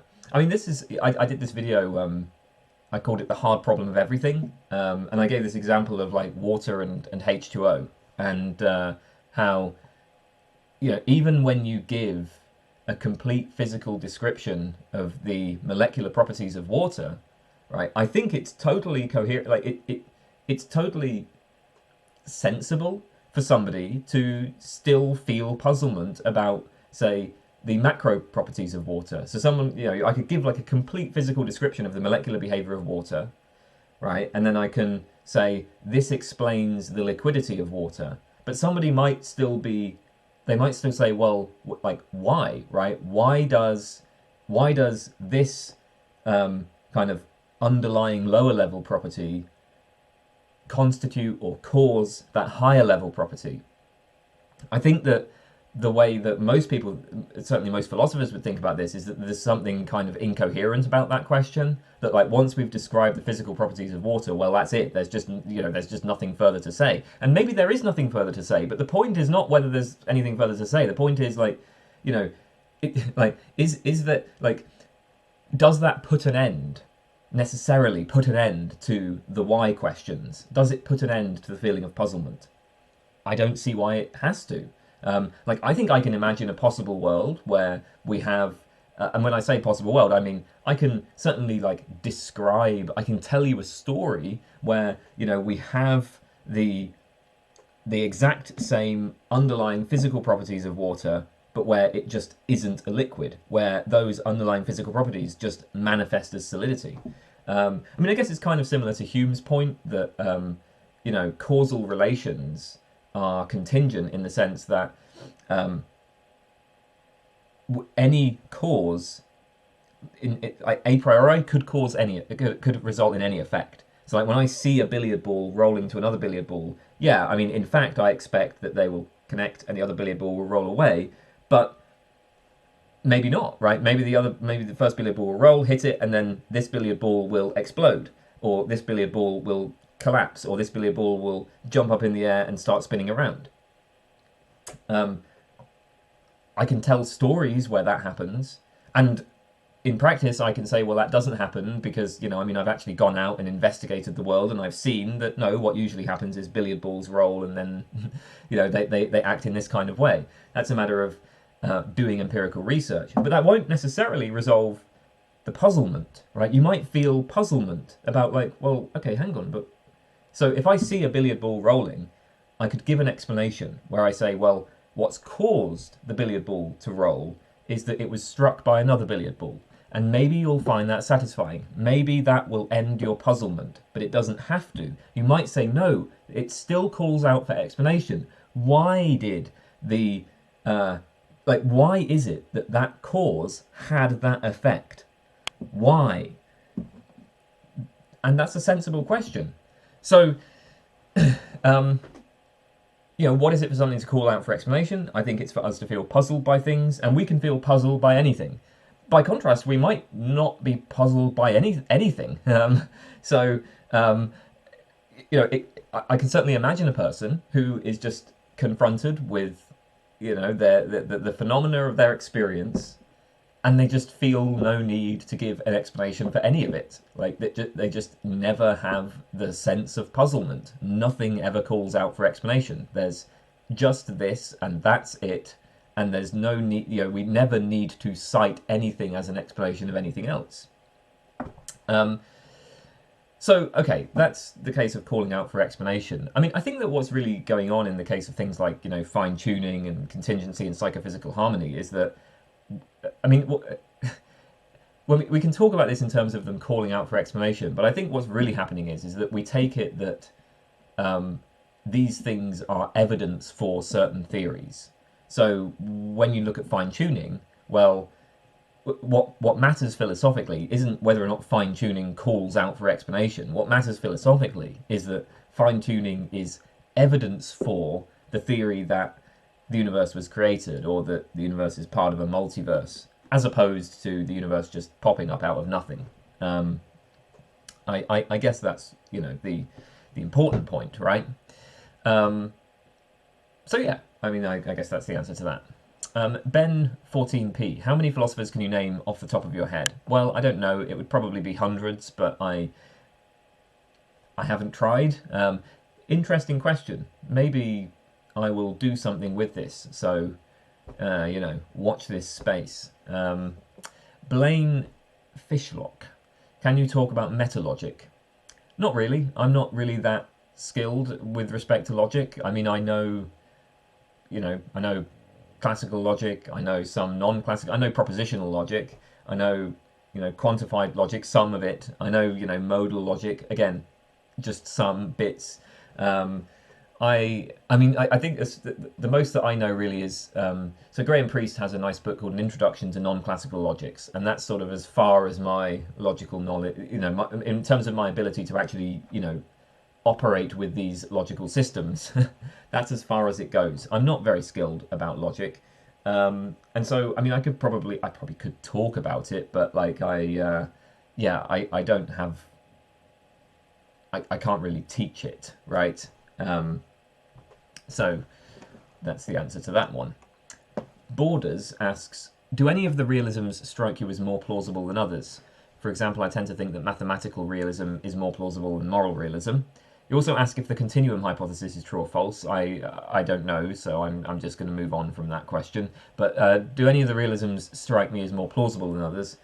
Yeah, sure. I think that I can rank the different realisms. I have different attitudes to different realisms. I would say that for me, some sort of modal realism and mathematical realism is probably going to be the most plausible. I should clarify that when I say modal realism, I don't necessarily mean Lewisian modal realism in the sense that there are other possible worlds that exist in the same way that our world exists. What I mean by modal realism is just the claim that there are modal facts, there are modal properties. So modal propositions can be true or false, and they're made true or false in virtue of certain features of the world. Again, that doesn't have to be possible, like other possible worlds. You can be a modal realist without believing in possible worlds, in the broad sense of modal realism. Modal realism, again, just the claim that there are objective modal facts. So the reason why, if we take take modal realism, okay. Well, modal claims are they're clearly part of ordinary discourse, right? And they're also part of the sciences, right? Like, so it seems that science seems to uncover the modal properties of things, not just as theoretical postulates, but also as part of the kind of phenomenological laws. So even when you're talking about things that you can observe, science seems to uncover the modal properties of things that you observe. When it comes to like a pendulum, for instance, like I can observe a pendulum, and science will tell me the modal properties of that pendulum. It will tell me what would happen if the length of the pendulum were modified to be such and such. So, okay, like if you take standard scientific realism, well, on the standard scientific realist view, I'm going to believe the theoretical postulates of our scientific theories. Why do I believe those theoretical postulates? Well, it's going to be because of because they're successful in some sense. So the reason we have for believing in electrons is because of the role they play in these instrumentally useful theories that are tested against observation. Now, with modal properties, that reason applies to them as well. So if you believe in electrons because of the role they play in these instrumentally useful theories, well, it looks like you're also going to end up being committed to modal properties for the same reason. But that's not the only reason to believe in modal properties, right? We don't postulate modal properties just on the basis of the role that they play in instrumentally useful theories.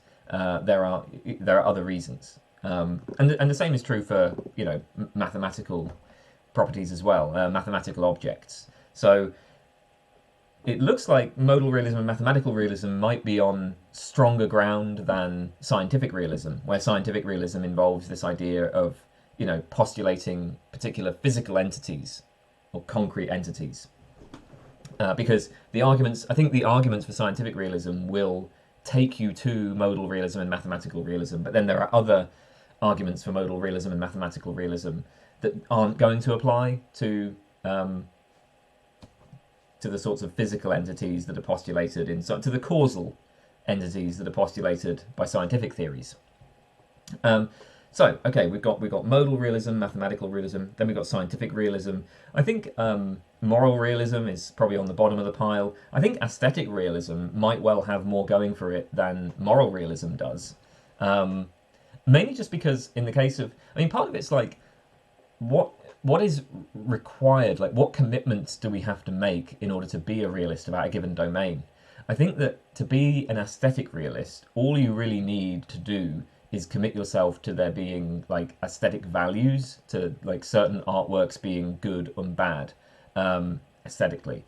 When it comes to moral realism, it looks like you have to make a commitment not just to moral values, not just to the idea that certain things are good and bad, not just to the idea of value properties, but also to the idea of like categorical normativity, to the idea that there are certain things you ought and ought not to do.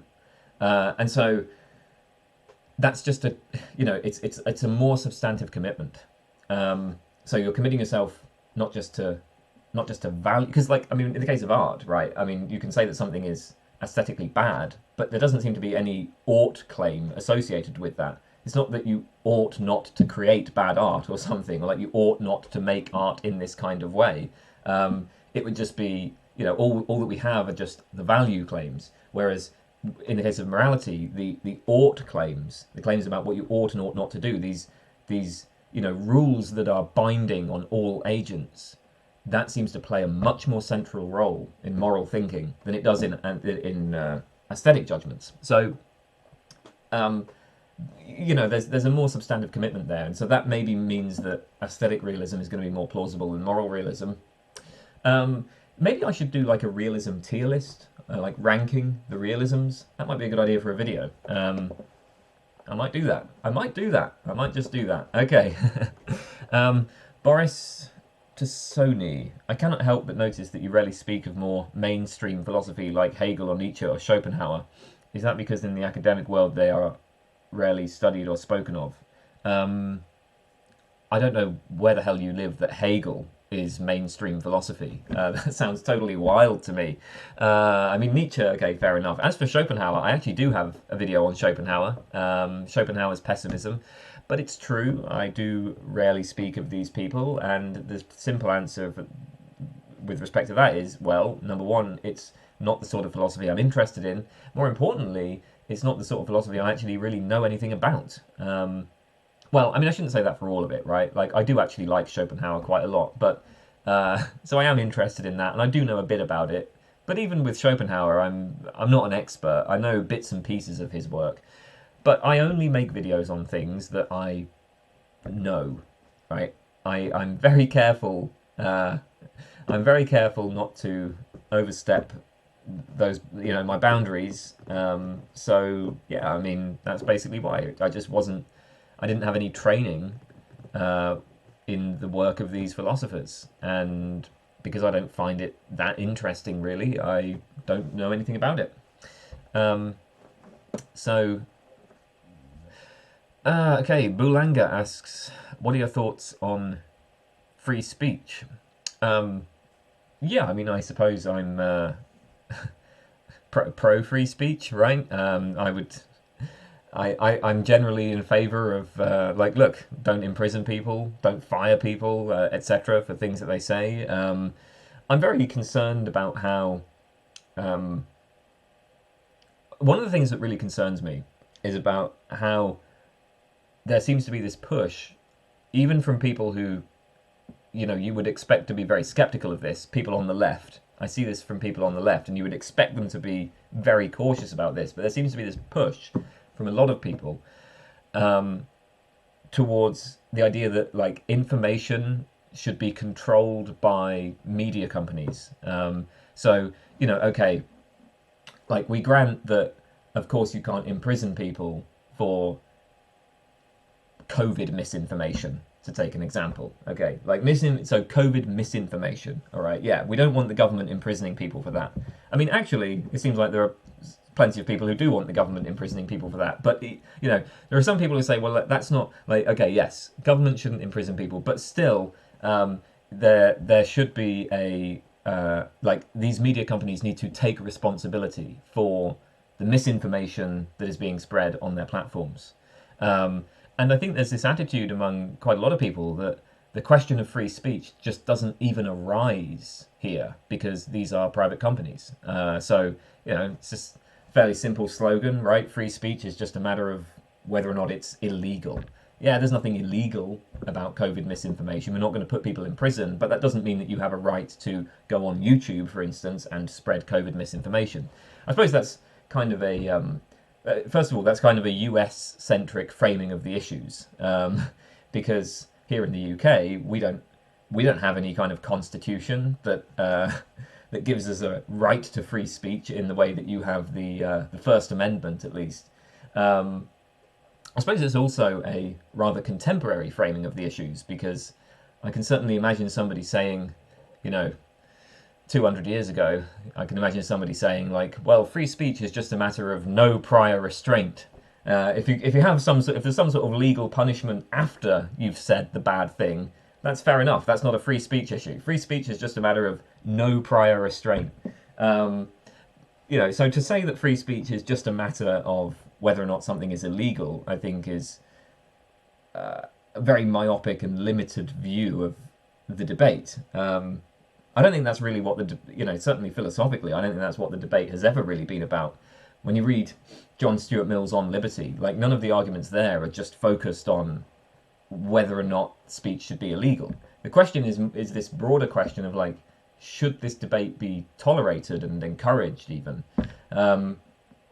But anyway, I'm kind of getting off track here. The point that I was making was I find it very disturbing that people are that we are sort of willfully giving these companies the power to control the flow of information.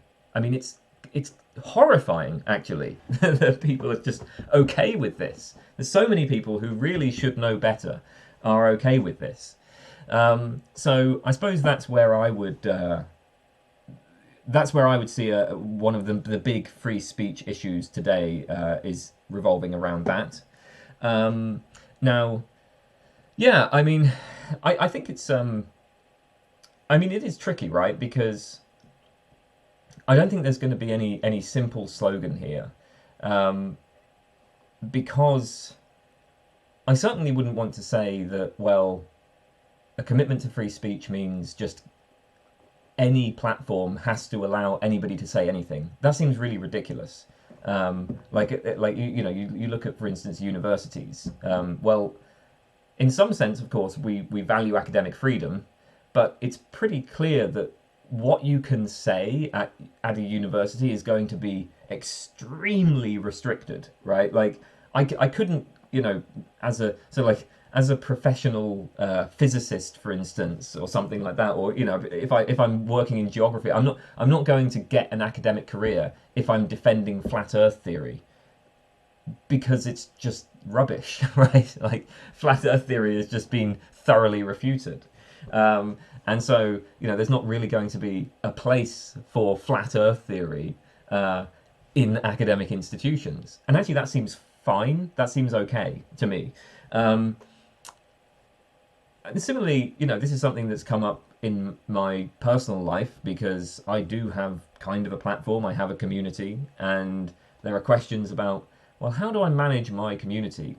I remember once I uploaded this video on David Hume, and it was about Hume's racism, and the result of that video was that I had a whole load of racists in the comments. And I don't mean racists who are dog whistling. I don't mean the sort of, Charles Murray style bell curve racists. I'm talking like just outright racists. And there were loads of them as well. It wasn't like I could, leave a snarky comment that refutes their points. There were loads of people writing like paragraphs that would take ages to respond to. And at that point I just remember thinking, yeah, I can't bother with this. I'm just gonna kick them off. Screw it. I don't want a bunch of racists. I just don't want that. That's not the kind of. I don't want to hang around those kind of people.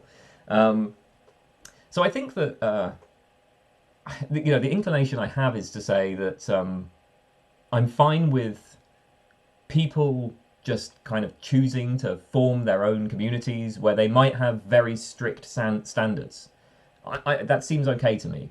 At the end of the day, you know, I mean, if you form a community, like let's say I want to, let's say I want to form a community where we talk about philosophy, all right, and then I just have no rules about what you can say, no constraints. It's just anything goes. Well, the problem with that is that you're then going to get a bunch of racists, or you're going to get a bunch of, I don't know, spammers. Maybe a bunch of people will turn up who just start like spamming Frank Zappa comments. Like they just start talking about Frank Zappa rather than philosophy. It's like, wait a minute, that's not what I want.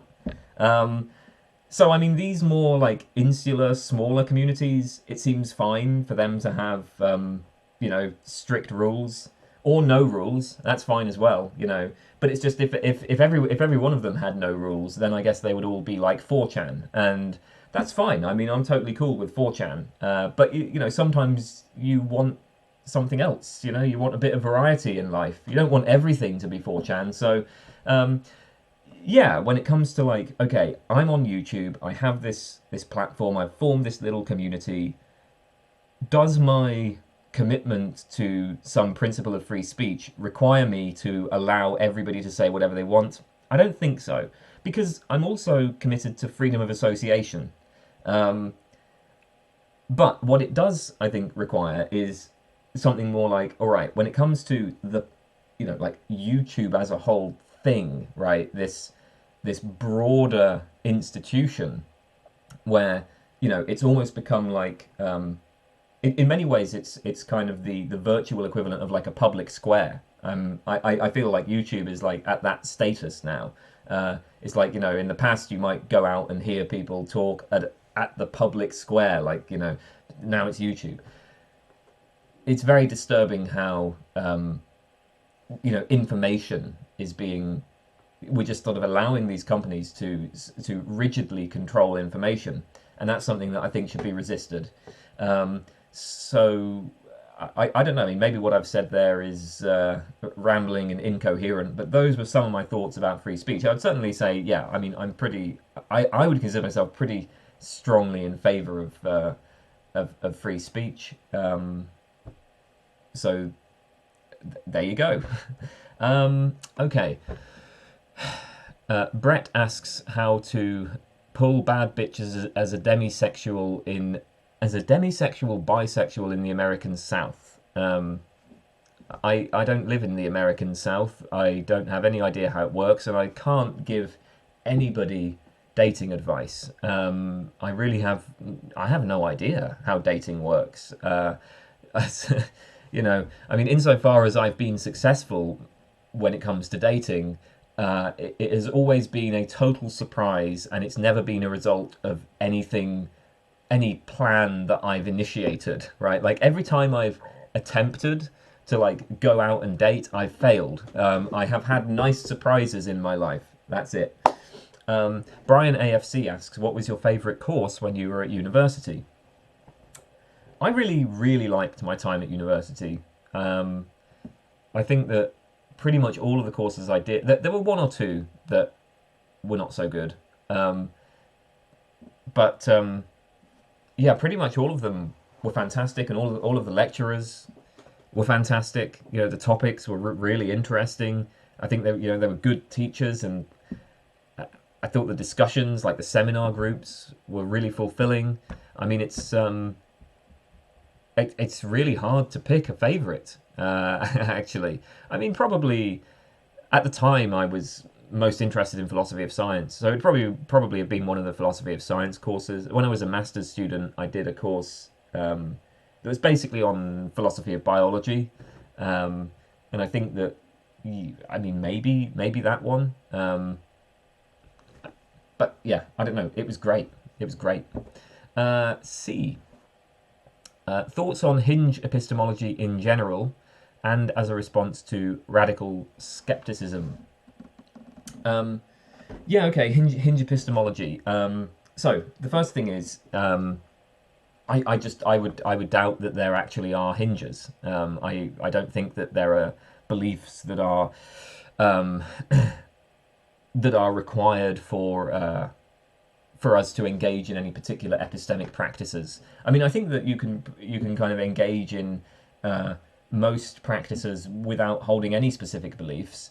Of course, beliefs may support other beliefs. Like take something, like science, say, right? Let's say you want to be a scientist. Well, if you believe that science gives us true descriptions of reality, well, okay, I guess maybe that belief system is going to rest on certain hinge propositions. Maybe, right? Arguably, that belief system might rest on certain hinge propositions. But the practice of doing science, I don't think that requires any particular beliefs at all. Now, you might well say that it's in some sense incoherent to engage in the practice while failing to hold certain beliefs, but so what? So what if it is? I mean, if you can engage in a practice while failing to hold certain beliefs, and that's incoherent, right? Let's say you can do that. If what you care about is engaging in the practice, who cares that it's incoherent, right? Why would that matter? And I think it's pretty clear that you can. I mean, it is in fact the case that there are, people who have engaged in these practices despite holding beliefs that probably commit them to radical skepticism, but they just don't think about that when they're actually engaging in the practice. And I think that's the case for our lives in general. I think I can continue to act in the world and do everything I do, even if I don't believe that there's an external world, even if I don't believe that induction is reliable. I can reject all of these claims that might seem to be fundamental assumptions of a common sense worldview. I can reject all of that and I can just continue acting normally. And again, you might say that that's incoherent, but as long as I'm able to act normally and do what I want, why the hell should I care that it's incoherent? So that's just one point. I mean, I think that also I think it's hard for me to see how these hinges can provide justification. So if we're presenting hinge epistemology as an account of justification, then I don't know, what you have with the hinge is, it seems like what we're saying is, well, if you have these assumptions in place, then you can derive certain beliefs, or if you have these assumptions in place, then you can do these things, right? But or these assumptions are required in order to do these other things. I mean, okay, yeah, maybe that's fine, but that's rather trivial. The question would be, okay, how do these assumptions justify? Do they provide justification for the other things? And if there's no particular reason to take these propositions as being true or false, or as known or unknown, or as whatever the epistemic status may be that they don't have, because these hinge propositions don't have such a status, then yeah, it's difficult to see how they provide justification. I mean, I think that the fundamental issue, though, is I don't think that there are such hinges. I think in practice nobody has ever succeeded in specifying what the hinges are supposed to be in a, they've never given any plausible examples, in the same way that nobody's ever given any plausible examples of beliefs that are foundational. Similarly, no one's ever given any plausible examples of one of these hinge propositions. And I think that the reason why is because there are none. I mean, okay, what would we say, right? Here's the problem with this sort of view. Okay, so, okay, the claim that's usually made for these hinge propositions is going to be that they're propositions that are not themselves true or false. They're not known or unknown, but they're claims on which the rest of our beliefs rest. To doubt the hinge proposition is going to be in some way maybe meaningless, maybe nonsensical, but certainly it's going to violate ordinary rules of use in a way that's not rational, right? So these hinge propositions are not really open to doubt. Okay, what do you say about this situation though, right? Let's say that you're sitting down, normal day, you're looking at a wall, and then the wall starts pixelating. Okay, you notice it kind of becomes pixelated, and then the pixelation spreads everywhere else, and then everything just just collapses, right? Everything just disappears. And then you come face to face with a demon who reveals that your entire life up to that point has just been faked. I mean, like that situation is okay. Yeah, that could happen, right? Like that series of events, it's entirely possible that could happen. And what would I say in that situation? Well, it seems obvious. I would say, yeah, you know what? My life was a dream. My life was just fake. Like my life, it didn't really happen. It was. I was, in fact, the victim of a skeptical scenario. I didn't know the things that I took myself to know. I can't see why this scenario is impossible. Now, you might say that this kind of scenario is just irrelevant to everyday concerns. Well, I mean, maybe it's irrelevant to everyday concerns, but lots of interesting information is irrelevant to everyday concerns. That doesn't really bear on whether it's true or false. And actually, if this scenario did happen, if it did occur, it would no longer be irrelevant, right? It would suddenly become very relevant to everyday concerns. Generally, yeah, I mean, I'm kind of talking off the top of my head here. I feel like what I'm saying is not very good. I don't think that, this is frustrating because I've actually started writing a video on hinge epistemology, and I feel like the response that I have given here is just it's not very sophisticated. It's not very good. This is a good example of just how quickly I forget stuff. But I'm just giving you my immediate reactions to hinge epistemology, and I'm not going to go back and re-record this, so that's what you're getting. Okay. Are there really any epistemic virtues or vices? I find, epistemic virtues or vices, I think, I find that very unattractive. Certainly if we're thinking of this in the sense of like virtue epistemology, where, we're thinking of this in terms of people's like character traits. So, of course, we can describe people as dogmatic or careful or rigorous or tenacious or curious, right? So we have these kind of epistemic virtue terms, epistemic vice terms, but I don't think that these sorts of terms are usually used to describe character traits. I think they're much more specific, and so when we sort of describe somebody as like, I can say that somebody is being dogmatic.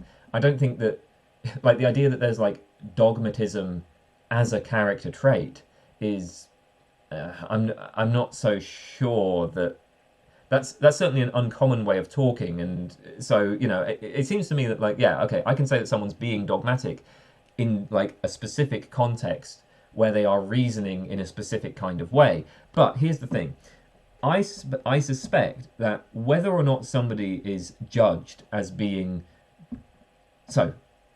I might say that somebody is being dogmatic in how they are defending a position, or I might say that they are tenacious. Okay, so these are two different, like one is a vice term, one is a virtue term. Okay, you can be dogmatic, you can be tenacious. I suspect that whether a person is judged as being dogmatic or tenacious in their beliefs and how they form their beliefs is just going to be like downstream from whether we judge that belief to be, rational or justified. So I think what's really going on is that you have the kind of traditional epistemic judgment categories, right? Like justification or lack of justification of belief, rationality or irrationality. And then, if a belief is justified and somebody's like, really going for it, defending it against all of these objections, then, okay, they're just tenacious. If the belief is unjustified, then maybe they're dogmatic. They're not being open-minded enough.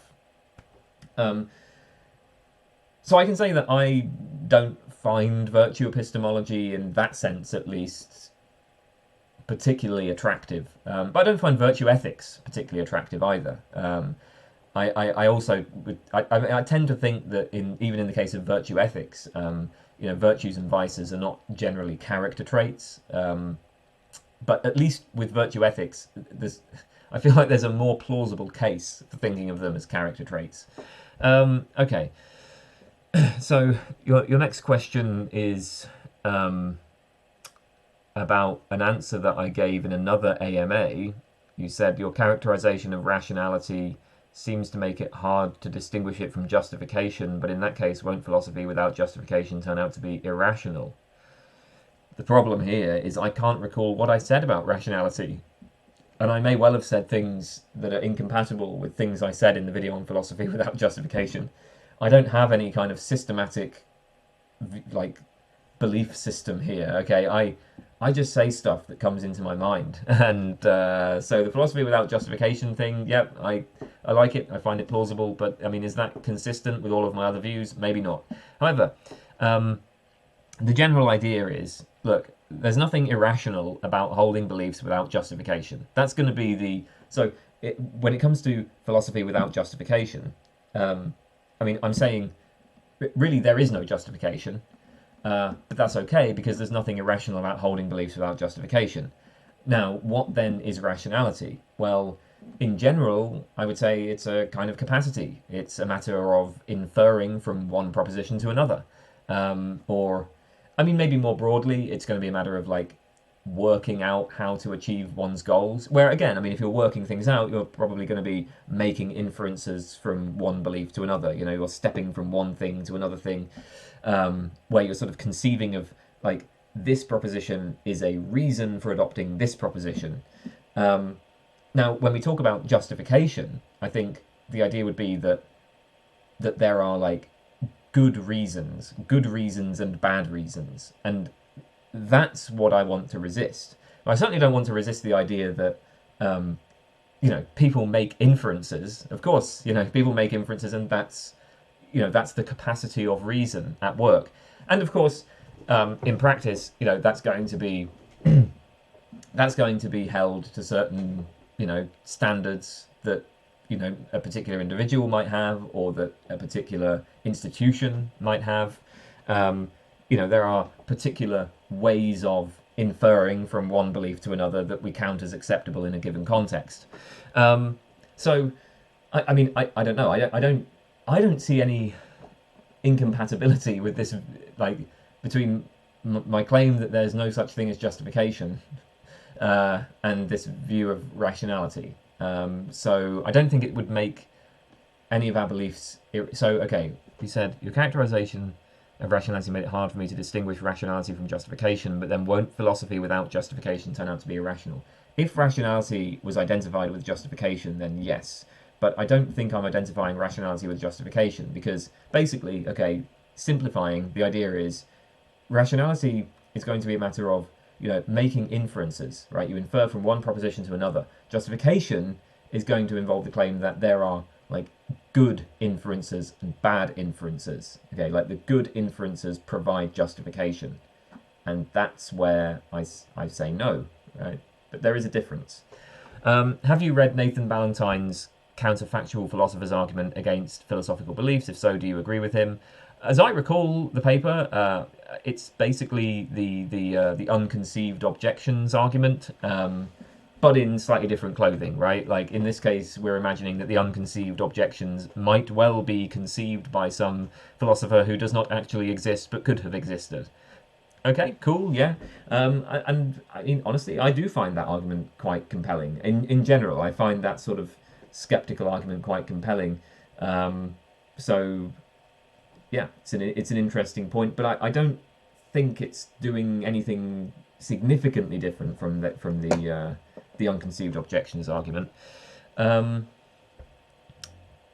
Is there any reason for you to think that the use of formal tools in epistemology is any more helpful than just doing informal epistemology?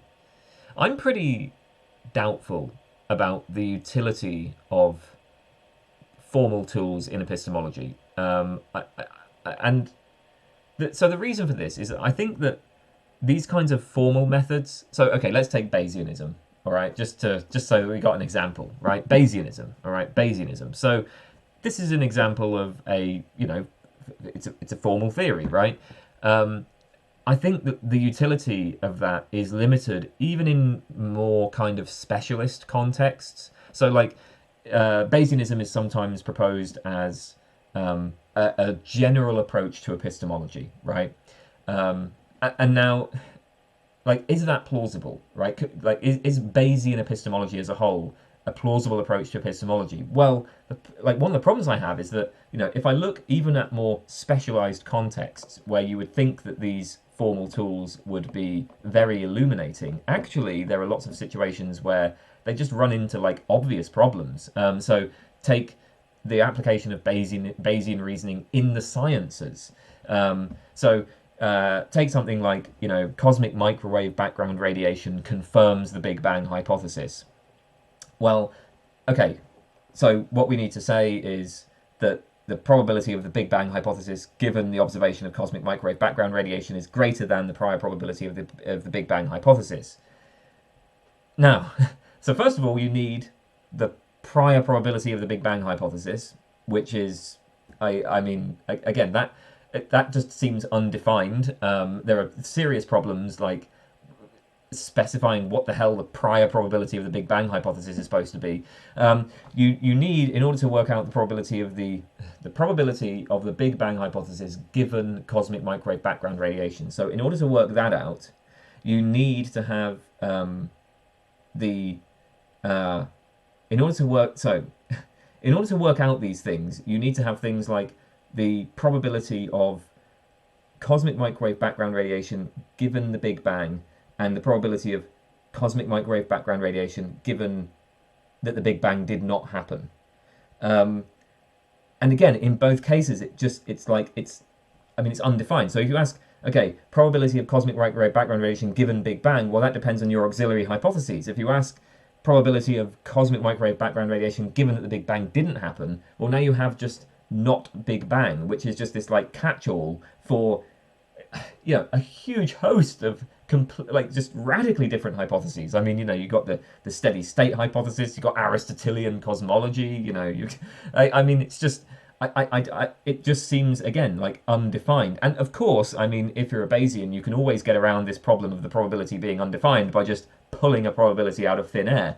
And actually, I quite like that feature of Bayesianism. But even so, I mean, it just seems like, you know, the way that people actually reason in science is not going to be in accordance with this formal system. And it's not at all clear to me how trying to, you know, force scientific reasoning into the kind of framework that's given by this formal system would improve the sciences. So that's the case for science. Now, I mean, again, that was just one example. I know that, you know, that Bayesians have responses to these problems, but I mean, you know, this is a very brief video, right? I'm just talking kind of off the top of my head here. The point is, there are very serious problems. Anyway, that's the case in the context of science. When we talk about epistemology in general, you know, we're talking about just everyday beliefs. It's even more vague and messy, and I just feel like it's even, so it would be even less likely. I would have a lower, I would have a lower credence, a lower degree of belief that this is going to be illuminated by these sorts of idealized formal systems. I mean, really, I guess there are kind of two goals that we might have in epistemology, right? Like, one goal is we might be proposing some epistemological framework as a description of our actual practices. Well, in that case, I mean, like, clearly, the Bayesian formalism doesn't apply, right? Like, that's not how people actually reason. So, alternatively, we might propose it as like, you know, this is an ideal that we should aim for. So this is basically a proposal for improvement. So this formal model provides an ideal of belief formation. And in that case, you know, okay, fine. Yeah, that's maybe more plausible. But again, I don't think that, I just don't see any reason to expect that, like, our belief-forming practices would be improved by forcing them into the framework that's provided by this model. And actually, notice that that's where the philosophical debate is. That's where all the philosophical action is. If you're saying that, okay, I'm proposing Bayesian epistemology, like, this is how we should reason, then really the philosophical action here is going to be about, well, is that right? And that debate, I think, is probably going to be more informal. Like when we have the debate about whether or not we should adopt Bayesian epistemology, whether or not we would improve our practices by doing that, I suspect that that debate is mainly going to be in terms of more informal epistemology. Like a great deal of the debates here will be targeting the legitimacy of these formal tools, and so that's probably going to be more informal, I would think. So that's why I'm doubtful about the utility of more formal tools, which is not to say that I'm not against their use or anything. I'm just saying I think that when it's sort of proposed as like, well, this is kind of we should completely radically reform epistemology so that it's more a matter of applying, investigating, etc. these sorts of formal systems. I'm not so sure.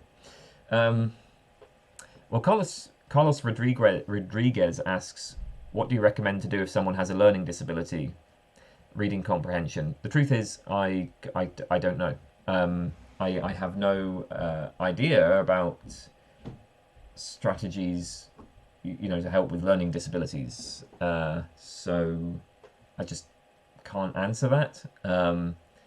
Yeah, sorry. Casual Cave. What are the most solid counter-arguments to Hume's ideas from an inquiry concerning human understanding? I'm reading it right now and he seems to have pretty convincing argumentation. What do you think of Hume in general? Well, Hume is my favourite philosopher, so I love Hume. Yeah, I absolutely love Hume. But you ask, what are the most solid counter-arguments? Well, I mean, which parts? So the inquiry starts off with basically a description of Hume's psychological theory. So there's a bunch of claims at the beginning about psychology, the stuff about all ideas being derived from impressions, simple ideas versus complex ideas, all of that. I mean, all that is very controversial. Like, if you want counter-arguments to that, well, in around Hume's time, Leibniz gave a defense of innate ideas. Descartes famously, if you've ever read Descartes' Meditations, you've got the the wax argument and so on. So like, yeah, these rationalist philosophers, right, give defenses of innate ideas.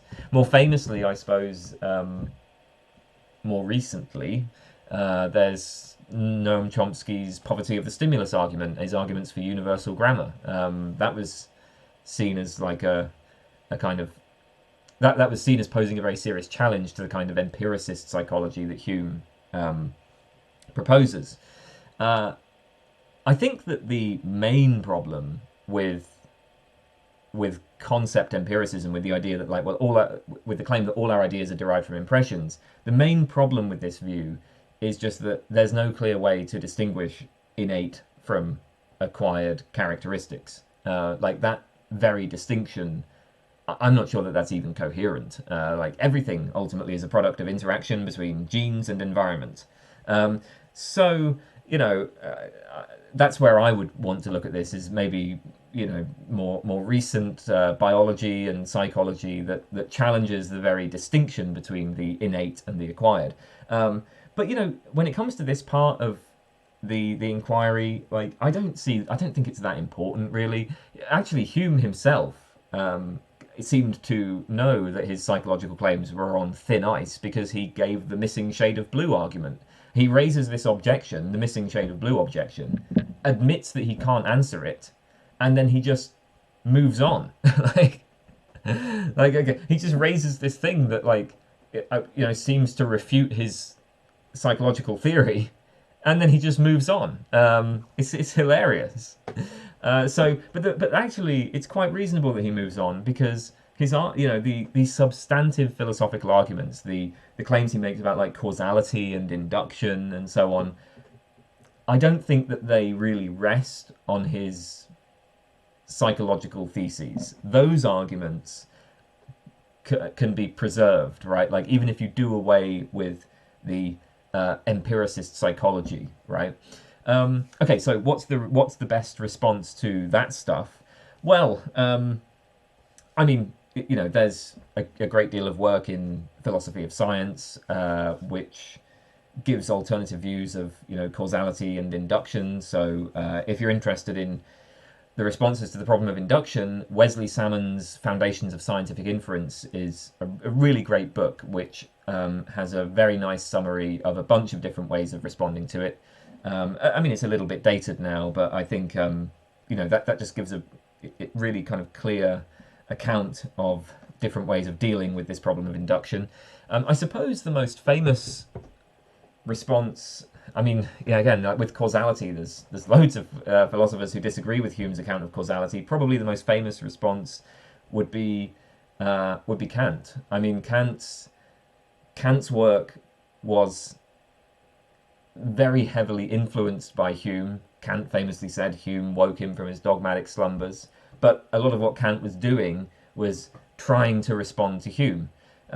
So in the case of causality, well, according to Kant, you know, Kant would say that causality is this like principle that kind of organizes our experience. So we actually do have an a priori understanding of causality. It's not that we are uncovering some metaphysical fact in the world, but we don't just derive causality from our observations. Causality is something that is imposed by the mind on our experience, that organizes and structures our experience. And so we can kind of like have a priori knowledge of causality for that reason. The basic Kantian move here, if I'm recalling it correctly, is, so Hume gives this argument where he starts off with the claim that, okay, there is constant conjunction, right? There's constant conjunctions of events. So like we see a billiard ball moving, it hits another billiard ball, the other billiard ball moves, right?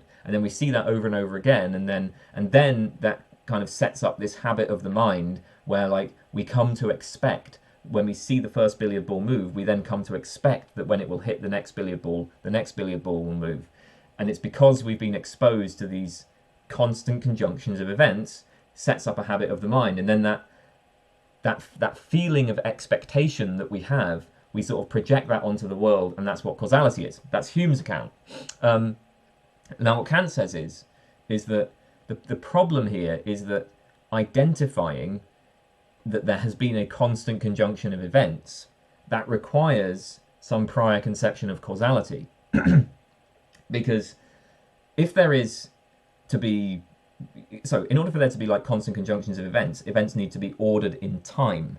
But you can't get time ordering without causality. And so think about this, right? Like,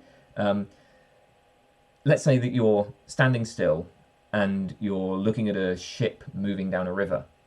So you have this succession of like different experiences. You see the ship in this place, the ship in this place, the ship in this place. And so basically you're confronted with different visual impressions.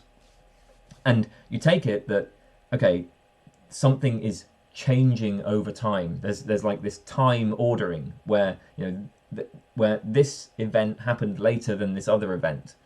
Okay, now suppose that the ship is in a harbour and it's just sitting there and you're just looking over the ship. You're looking at different parts of the ship. Well, in this case, again, there's going to be changes in your subjective experience. When you look at the top of the ship, that's different from looking at the bottom of the ship. But that's not ordered in time. It's not that there's some temporal succession where like this thing happens later than this thing. In this case, we take it that the ship is just there, and you know, you could have looked at the bottom first and then looked at the top, right? The impressions could have come in a completely different order. That's not the case for the ship going down the river. So the thought is that we, you know, like what's really going on is that when we have things ordered in time, there's this prior assumption of causality. I hope I'm not mangling Kant. Basically, Hume says, first we perceive events ordered in time, then we project causality as this habit of the mind. Kant says, no, without cause and effect, there can be no ordering in time. So, you know, anyway, the point of all of this is, well, that was a very famous response to Hume. I mean, to be clear, I don't think it works. I guess you were asking for are the most solid counter-argument. Solid. Well, I mean, okay, I've just said all of this stuff about Kant. I don't think his argument is particularly solid, but That's that was a famous response. Okay. What's your view on pagan religions? I don't really know anything about pagan religions, but I'm not religious. I've never found religion to be appealing in any way whatsoever. So, yeah, I mean, I just don't really have a view on pagan religions. Okay. Cops asks, what metric do you use to make decisions in your life? For example, do you base decisions solely on your emotional state, or is there a metric that is separate from you, your experience that you use? I don't know, man. I don't really think about... I have no idea. There isn't a metric. It's not based on my emotional state. Sometimes I will think things through, sometimes I won't. Generally speaking, I do not think much about my future. I will only think about 1 week ahead. So I have certain things that I'm planning to do that I, kind of need to get done in the immediate short term, and that's pretty much all I'm thinking of. I don't really make long-term plans. I don't know. My main life decisions, I will just do. I don't know what the answer to this question is. Okay, Crab King. There's a topic in the philosophy of religion which deals with the axiological value of a world without God versus with God. Would you say that a world with or without God is more preferable, and why do you think so? I really have no preference one way or the other whether or not God exists. It would really be a matter of the auxiliary beliefs that are associated with the religion. So if you propose that God exists, then you probably believe in some sort of afterlife. Well, that makes a difference, right? I mean, I prefer to have an afterlife than to not have an afterlife. I think it would be very cool to go to heaven. So I'd take that over no heaven.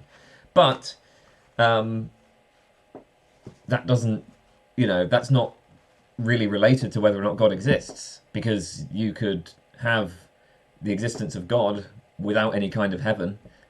Maybe God exists, but we just get annihilated anyway. I mean, I suppose you do say that by God you mean the traditional omni-max God. So perhaps an omni-max God would be would not allow the evil of annihilation. But I don't know, man. I mean, the omni-max God clearly allows some evils, so why not the evil of annihilation? And maybe annihilation isn't even an evil. I mean, there's lots of philosophers who've argued that immortality would not actually be a good thing. So maybe it's better for us to exist for a finite period of time and then just disappear, right? So the point is, you can have the existence of God, even the omni-max God. You can have the omni-max God without heaven, I think. And similarly, you could have no God, but also have some sort of afterlife, even have something like heaven. So, yes, heaven would be great, but I don't see that as really having anything to do with God. And also, if there is a God, maybe God sends people to hell, so that could be terrible. So my point is that what you're asking me when you're asking whether or not there's a value in having God, as far as I can see, the question is, well, is there some value in just having the existence of a being that is omniscient, omnibenevolent, omnipotent, creator of the universe? And I just don't see why I would care one way or the other about that. It doesn't make any difference to me whether or not that being exists. Now, it does make a difference what that being is doing, but the mere existence of that being is just not important one way or the other to me. Daniel M asks, do you find the vagueness style argument a good argument against restricted composition? So I take it that this is the idea that, well, there's this supposed problem for restricted composition, which is that we can set up a Sorites series for composition. So if you think that there can be restricted composition, then there's going to be borderline cases of composition. I don't really have any problem with that. That seems fine. I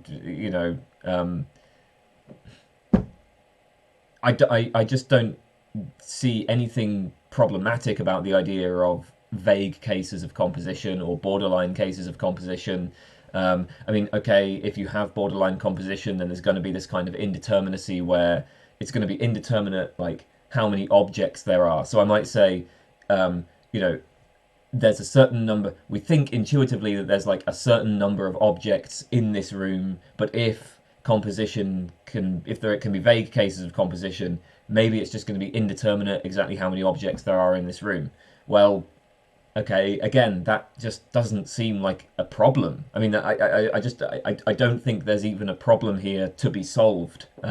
So I'm certainly not going to think that adopting universalism is or nihilism, as the case may be, is the best solution to this problem. There's no problem. There's not even a prima facie problem, as far as I can tell. So, yeah, I mean, I don't find it to be a very good argument. So that's my response to that one. What do you think about the Aristotelian proposal of reducing modality to powers and dispositions? Well, first of all, I mean, is this really reducing modality? Like, is this a reductivist account of modality? It seems like this is not going to... At best, this is going to be a reductivist account of some of our modal commitments. But, you know, what about things like, logical and mathematical necessities? I mean, there's more to modality than... well, I mean, there seems to be more to modality than, like, causal powers and dispositions. So I don't know if this is even maybe it reduces like part of our modal discourse, but it doesn't seem like it's going to be in general a reductivism about modality. Anyway, with that said, I think there are several issues I would have with this. So first of all, the notion of like powers and dispositions is, as far as I can see, no less mysterious than modality. Indeed, in many ways, I think that it's probably more mysterious than modality. Like, in the case of dispositions, what is a disposition? I can talk about like the disposition of, say, a glass to shatter. Like, if this glass were dropped, it would shatter.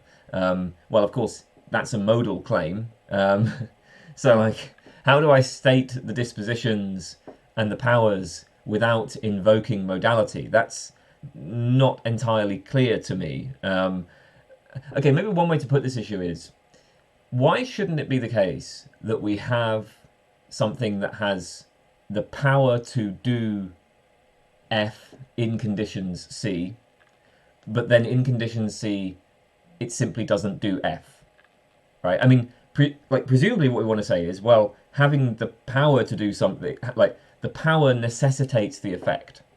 But if you start putting it that way, then you're invoking modality to explain what the power is. So the issue is that when we attribute things with these like powers or dispositions, what I'm saying is well, why shouldn't you just have that power or have that disposition, right? But it be the case that the power or disposition just fails to get manifested. So, I mean, obviously dispositions require specific conditions where they would be manifested. But what I'm saying is like, okay, have the disposition, have the conditions in which the disposition would be manifested, but then it just fails to get manifested. I mean, again, it looks like what we want to say is well, you know, there are certain conditions which would, given the fact that this object has this disposition in these conditions, that necessitates a certain effect. If you put it that way, then you're invoking modality to explain the disposition.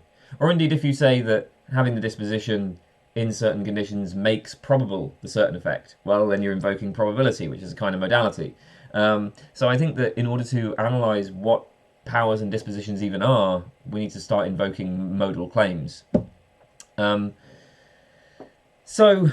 I mean, I guess that's my reaction to that sort of view. Okay, one about applied ethics. Michael Tooley and Jeff McMahon think that a coherent liberal position concerning abortion is also permissible with infanticide. The best arguments for the former tend to support the latter. Do you have any opinion about it? Well, my reason for supporting abortion is just that I think it's fine to kill anything that's inside your body. That's not going to get you to infanticide because the infant is no longer inside your body. So for me, it's just a matter of containment. And I suppose if I was forced to give some sort of justification for this, I'd probably frame it in terms of self-defense. Like, I think that I think that if you revoke consent to something being inside your body, then that seems like, okay, you can defend yourself with lethal force. So if something is occupying your body without your consent, in general, I would say it's fine to defend yourself with lethal force. Now, there is a sort of slight snag here because in the case of abortion, it's not intentional on part of the fetus. You know, the fetus does not, the fetus isn't trying to occupy your body.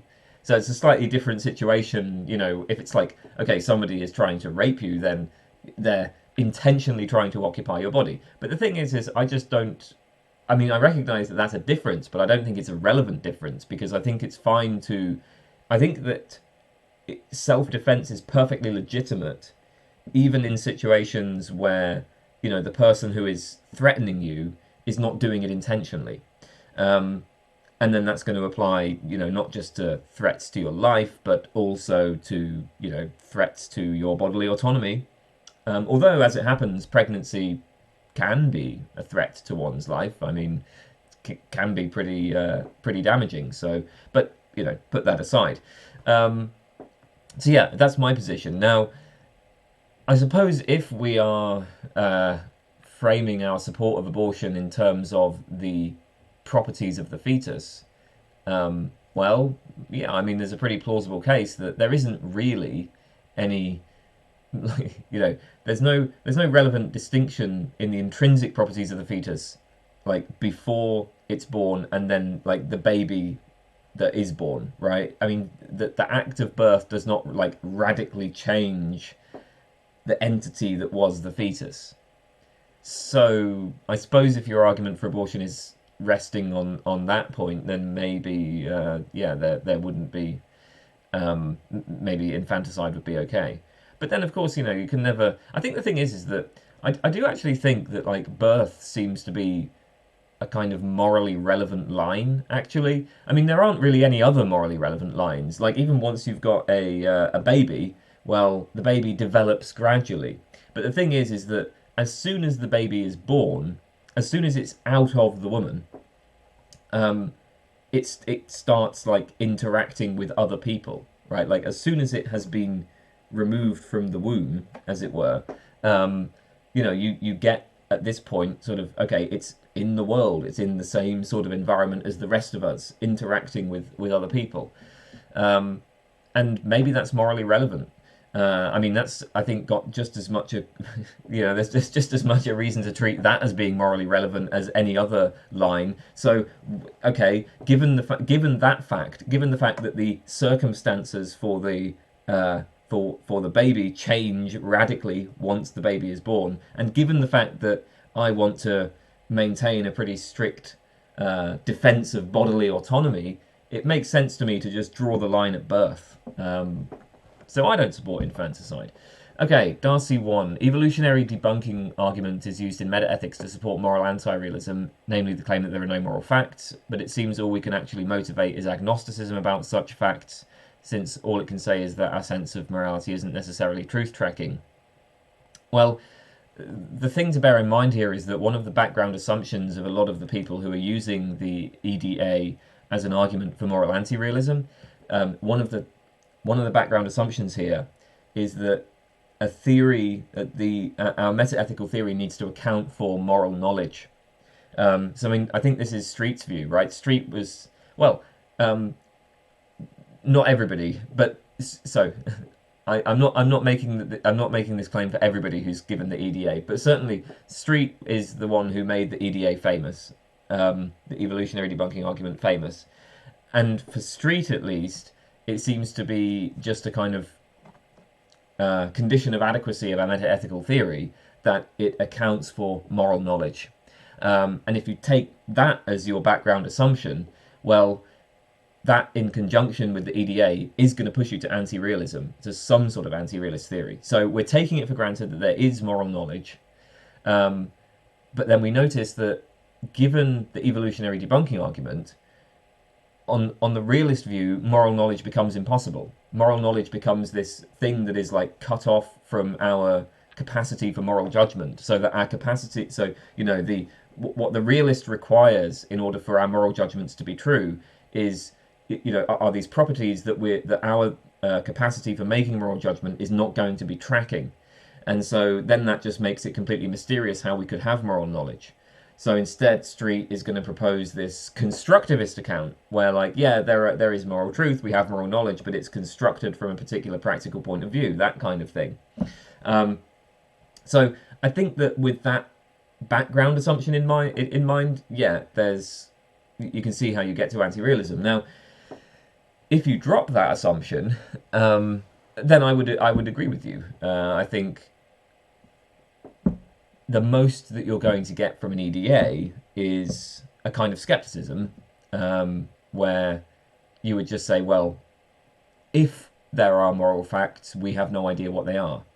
Or like we just don't know whether there are moral facts. If there are moral facts, we don't know what they are. That's already going to be an uncomfortable position for most realists. So the EDA is still going to work perfectly fine as an objection to realism, but would it establish the claim that there are no moral facts, there are no moral properties? No. No. It could only be part of a cumulative case against the other meta-ethical positions. But yeah, I agree that in itself it's only going to get you agnosticism. Okay, Alvin Plantinga uses a very similar argument to the conclusion that if our mental capacities were the product of evolution, then they are not necessarily truth-tracking, at least in regard to theoretical issues. Therefore, this gives us reason to be skeptical of evolution itself. What do you think? I think the question is, with these sorts of evolutionary debunking arguments, is, is it legitimate in responding to these arguments to appeal to substantive claims about the way the world is? If so, we can probably block the arguments. And the same is going to be true for moral realists. So I'm thinking here of things like third factor responses. So a third factor response would say something like, well, there is our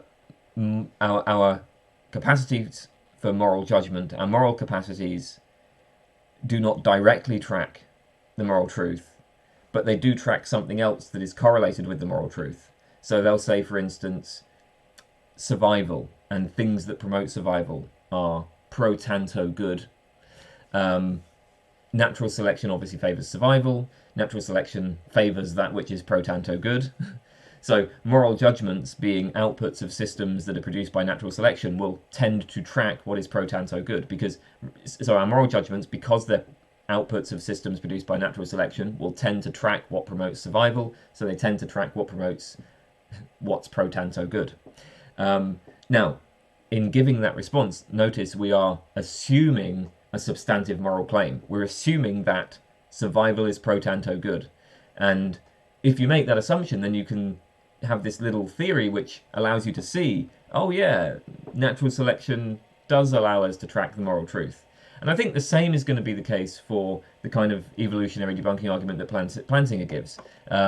So with respect to perception, well, you can assume that it promotes survival and reproduction to track regularities in the world, to identify threats, for instance. Now, I mean, if one is thinking about this like just completely a priori, you might say, okay, there's no particular reason to believe that there is even such a thing as regularities in the world, or that there is even such a thing as a threat, right? Like, why suppose that these concepts even have any application? But if you can tell a story about how, what you can do is this, right? You can tell a story about how, in a world that is set up in a particular way, natural selection will tend to produce, say, perceptual beliefs that track the facts, or natural selection will tend to produce cognitive faculties that track the facts. If you can help yourself to a story about, okay, the world is set up in a particular way, then you can have a story about how natural selection produces cognitive mechanisms that track the facts. The question, of course, is just whether it's legitimate in response to an evolutionary debunking argument to assume that the world is, in fact, set up in a certain way. I don't know. I suppose one point here is, well, if somebody is forwarding an evolutionary debunking argument, then they themselves are going to be, you might argue, presupposing certain substantive claims about the way the world is, namely that we're products of evolution. So you might think, well, if you can assume that we're products of evolution, if you can assume that there is this process going on, then it's perfectly legitimate for me to assume certain other claims about the way the world is. Maybe, I don't know. I don't really find that convincing. Okay. Okay then, finally, to what extent can a scientific anti-realist use the EDA? I mean, I think that the EDA is going to be, well, if we're talking about something like planting as EDA, then of course that supports anti-realism broadly speaking, but it supports a much more broad kind of anti-realism than just scientific anti-realism. I'm not sure if there would be an evolutionary debunking argument that's specific to a kind of scientific anti-realism that allows for, more common, like, okay, something like Van Frassen's constructive empiricism, where like you can trust your kind of common sense beliefs, right? Our capacities are, broadly speaking, truth tracking, but he's just skeptical of the sorts of theoretical postulates that are used in scientific theories, right? Like, could there be an evolutionary debunking argument against that? I mean, I can't think how that might work off the top of my head. You'd have to give some sort of argument that our capacities for theoretical postulation, you'd need to show that, like, we have some capacity for theoretical postulation, for postulating entities beyond the phenomena to explain the phenomena. That capacity is a product of evolution, and that capacity is not truth tracking. I mean, I guess you could give that sort of argument. So, but I just don't know how that would go. I suppose another way you could use the evolutionary debunking argument is to suggest that, well, our current theories are going to be self-undermining if they're treated as describing the facts. So if we assume that, contemporary evolutionary theory tells us the facts about the way the world is, then it ends up being self-undermining because it, cuts off any possible means of support that it could appeal to. Similarly, you get this with some theories in physics that end up entailing Boltzmann brains. So a Boltzmann brain being like a brain that just sort of pops into existence just due to, I don't know, quantum fluctuations or whatever it may be.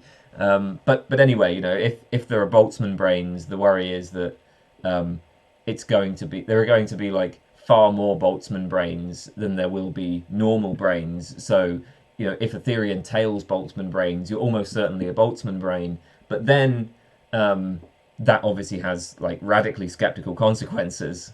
So you would no longer be able to trust the evidence that's used in support of the theory, right? I think that you have a similar problem here, where if you treat those physical theories that entail Boltzmann brains as describing the facts, if you take a realist view of those theories, then you end up committed to this skeptical conclusion, and so you end up cutting off your ability to support those theories.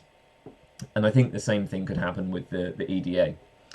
Okay, Dave asks, do you have a list of questions you answered before? Can we see it? Well, you can look at my videos, and I have Ask Me Anything response videos, but I'm not keeping a list of questions that I've answered. I just have the previous videos, so you can see that in my video history.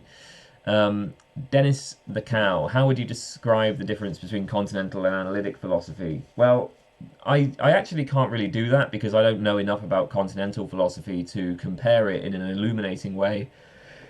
I don't know enough about continental philosophy to compare it in an illuminating way with analytic philosophy. And so I wouldn't attempt to answer this question. If somebody wanted me to describe analytic philosophy, I would be very happy to do that. But the whole, like, compare and contrast this with continental philosophy, no, I think I'd make a fool of myself, because I really don't know anything about continental philosophy, nor do I really care about knowing anything about it. Also, what's your favourite pie flavour?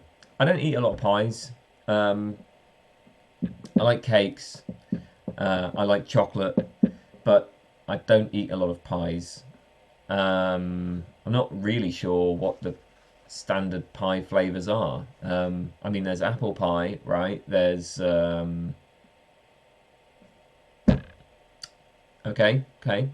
What is there? Come on. I mean, look, I can't do all the work here. All right, you got to give me a list of options. I have no idea. I'm only thinking of apple pie off the top of my head. I can't actually think of any other pies.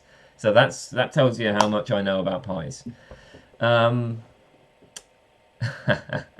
have had a vasectomy though, so I know a lot about certain other types of pies. Right. Diamond Pyriva.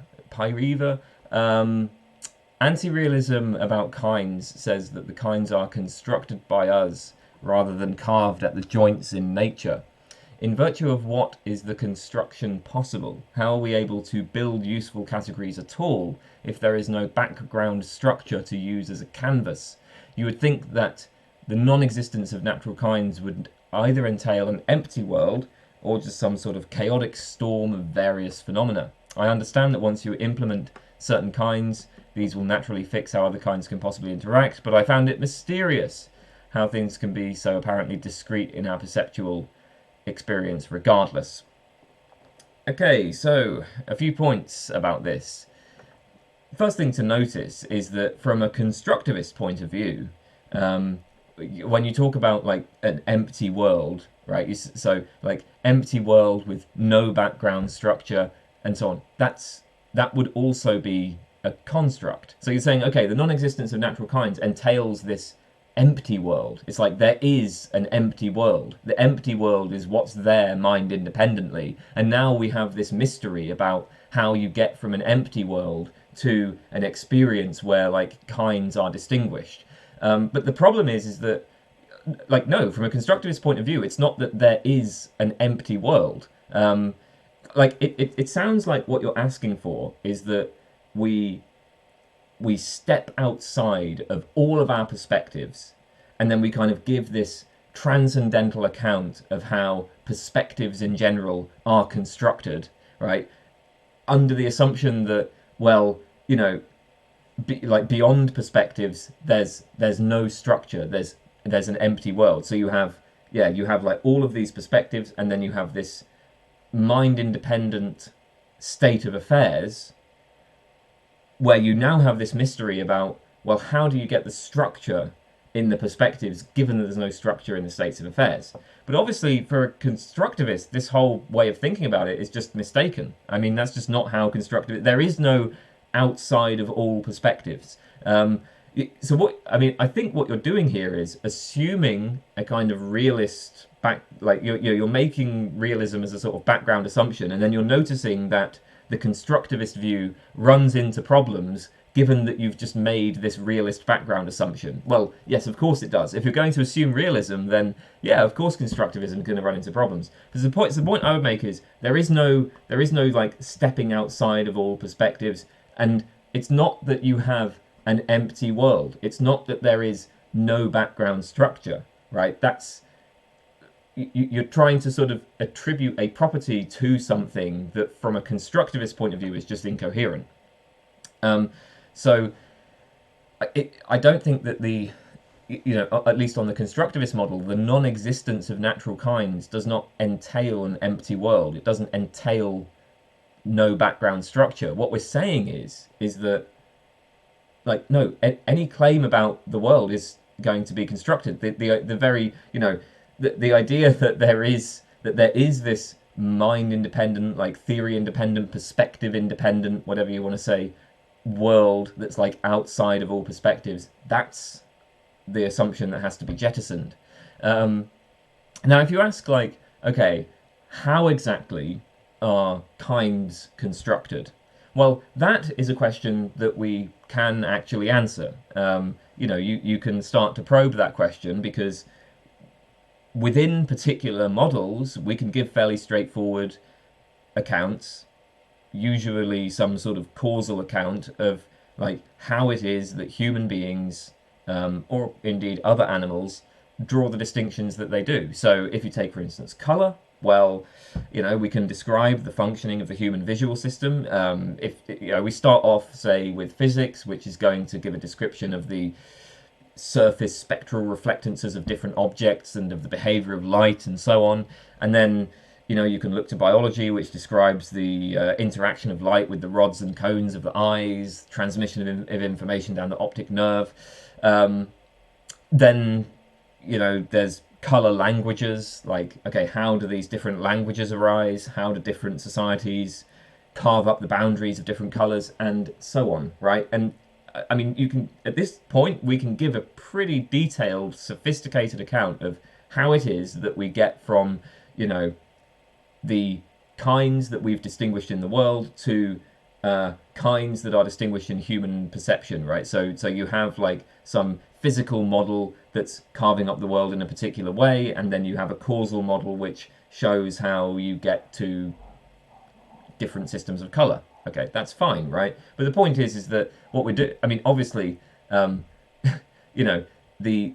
what we're not doing there is we're not trying to step outside of all of our perspectives. We start off with the assumption of a kind of physical perspective, and then we give a causal account of how this perspective of the human visual system is constructed.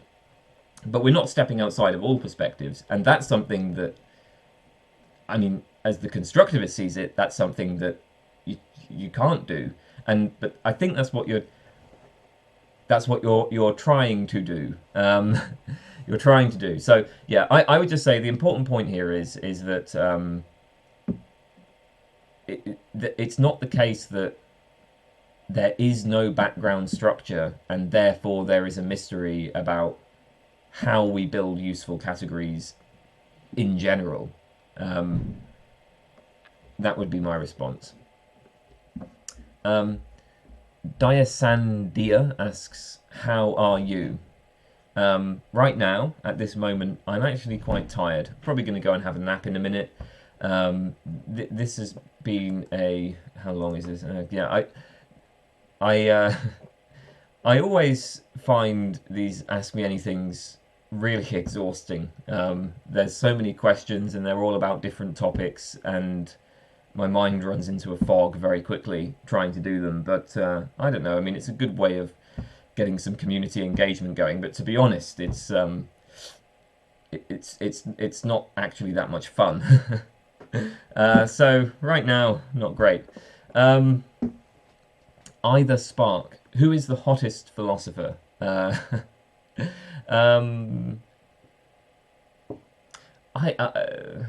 I mean, I have opinions. Do you know what? No, I'm just going to say, look, it's probably Robert Nozick, isn't it? Robert Nozick, okay, he was a handsome guy, amazing eyebrows, very dashing sort of figure. Let's go with him. Are you going to write a book? Well, I've already written a PhD, which is the PhD thesis, which is the length of a book. It was 100,000 words, slightly over 100,000 words. But beyond that, you know what? Probably not. Writing a book would be it would take a great deal of time, and it would, I think, be basically pointless. I don't see how that would help build my audience in any way. At the end of the day, I communicate with people online through YouTube. That's how I'm doing it. And it seems to work very well this way. So I just don't have any incentive to write a book. Ellis P, any advice for a philosophy undergraduate who's concerned about the future and careers? Yeah. I guess if that's something you're worrying about, then maybe don't put all your eggs in one basket. Yeah, man. I mean, it really sucks. I think, to be fair, I mean, if you're doing a philosophy undergrad degree, it's basically fine. I mean, like, you can do a philosophy undergrad degree, and that will not be a problem when it comes to looking for future careers. Now, if you are intending to actually go into philosophy more seriously, and you're wanting to like do a master's, do a PhD, that would, you'd need to think a bit more carefully about that. I think. I don't have any advice. I have no idea. I'm totally useless at life, right? I can't do it. I'm completely useless at like finding jobs, finding careers and stuff. I have absolutely no idea how any of that works. There was a period when I tried to do it and I failed completely. This was towards the end of my PhD. I started looking for jobs outside of academia, and I didn't even get an interview. I spent months looking for it. I didn't even get an interview anywhere. So I have no idea what I'm doing there. Now, I can say that, if you're thinking about like, okay, well, I want a career in philosophy specifically, the academic job market is absolutely brutal, and I would not expect that would happen. I mean, I'm not saying you shouldn't pursue philosophy, but just have realistic expectations about where that might go. So, yeah, the answer is that the situation kind of sucks. I don't have any advice. You're probably right to be concerned. And so maybe you should use that to motivate looking at forming plan B. I don't know. Entertainment maker. What is your daily diet like? Do you eat mushy peas often? Do you have a favourite chippy?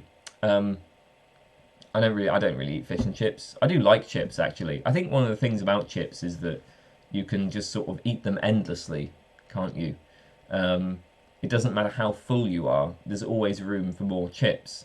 But no, I don't really have a favourite chip shop. It's gotten way too expensive, to be honest. It's just like, I think all of these like takeout places, whether it's chips or anything else, we have like an Indian takeaway near us. There's a Chinese takeaway. It's just so expensive now. What's my daily diet like? The mushy peas I can answer quite quickly. No, I don't eat mushy peas very often. Although mushy peas are very tasty, I actually just prefer standard peas. As for my daily diet, well, it's probably quite good. Not as good as it should be. I eat too much chocolate. There's no question about that. I should cut out the chocolate. I mean, I'm not like excessive about it. It's not like I'm eating chocolate constantly, but I will have chocolate every day. I mean, not a day goes by where I'm not eating some sort of chocolate at some point. But beyond that, I think it's pretty good. I mean, I eat a lot of whole foods. I mainly eat sort of carrots and celery and avocado and beans. The thing is, I'm very lazy when it comes to cooking. I don't like cooking. So if I'm left to my own devices, I'll basically get, just some... Here's what I would do, is I boil some sweet potatoes, maybe have them with eggs, or I'll have them with avocado, and then I'll just chop up some carrots, maybe some cabbage, and then I'll have that, and just eat that. And then maybe a bit later I'll have some beans. I love all the different kinds of beans. I love haricot beans, butter beans, cannelli beans. I can just eat them out of the can, or I might, put them in the microwave or something. But I'll just have them, again, on their own. So with that in mind, I eat a lot of vegetables. I eat a lot of beans, a lot of fruit as well. I mean, I love all of the fruits. Mainly I eat bananas, persimmons, pears, apples, mangoes. I mean, all the fruits are great. So I think that's probably pretty healthy. If I cut out the chocolate, I would be really good. But yeah, I think I'm pretty. I think I'm reasonably. It's probably like a 7 out of 10. Fittle A. Do you believe religion will die out in the future generations and be replaced with some new form of spirituality or agnosticism? Will we finally find a way to replace the need or feeling of God, which sometimes modern psychology and philosophy fail at? I don't know why there would be any grounds for having a view on this one way or the other. I just can't see any good reason to make any prediction. I would say that, well, look, religion has survived pretty well so far. I mean, I suppose it seems to be declining. I think in Western countries it's on the decline. But, I mean, it may just be that like the way that people practice religion is sort of changing. That it's shifting from being this like communal thing to being more individualistic and idiosyncratic. But there's still plenty of religious people. I don't see any reason to assume that it will die out completely.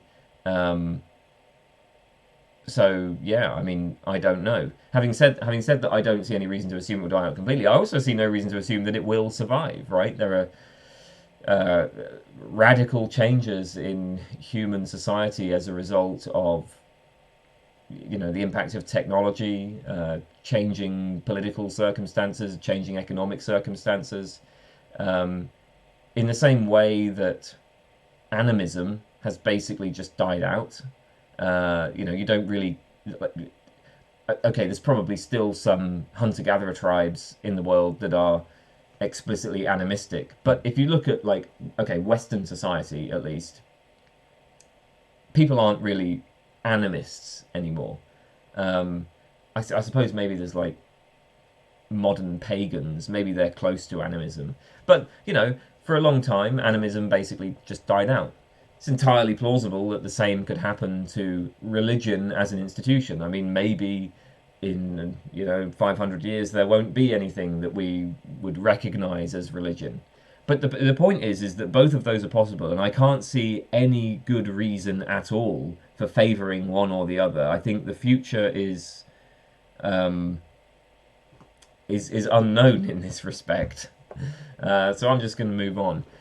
Gladatus Bob, what do you think of the transcendental argument for the existence of God?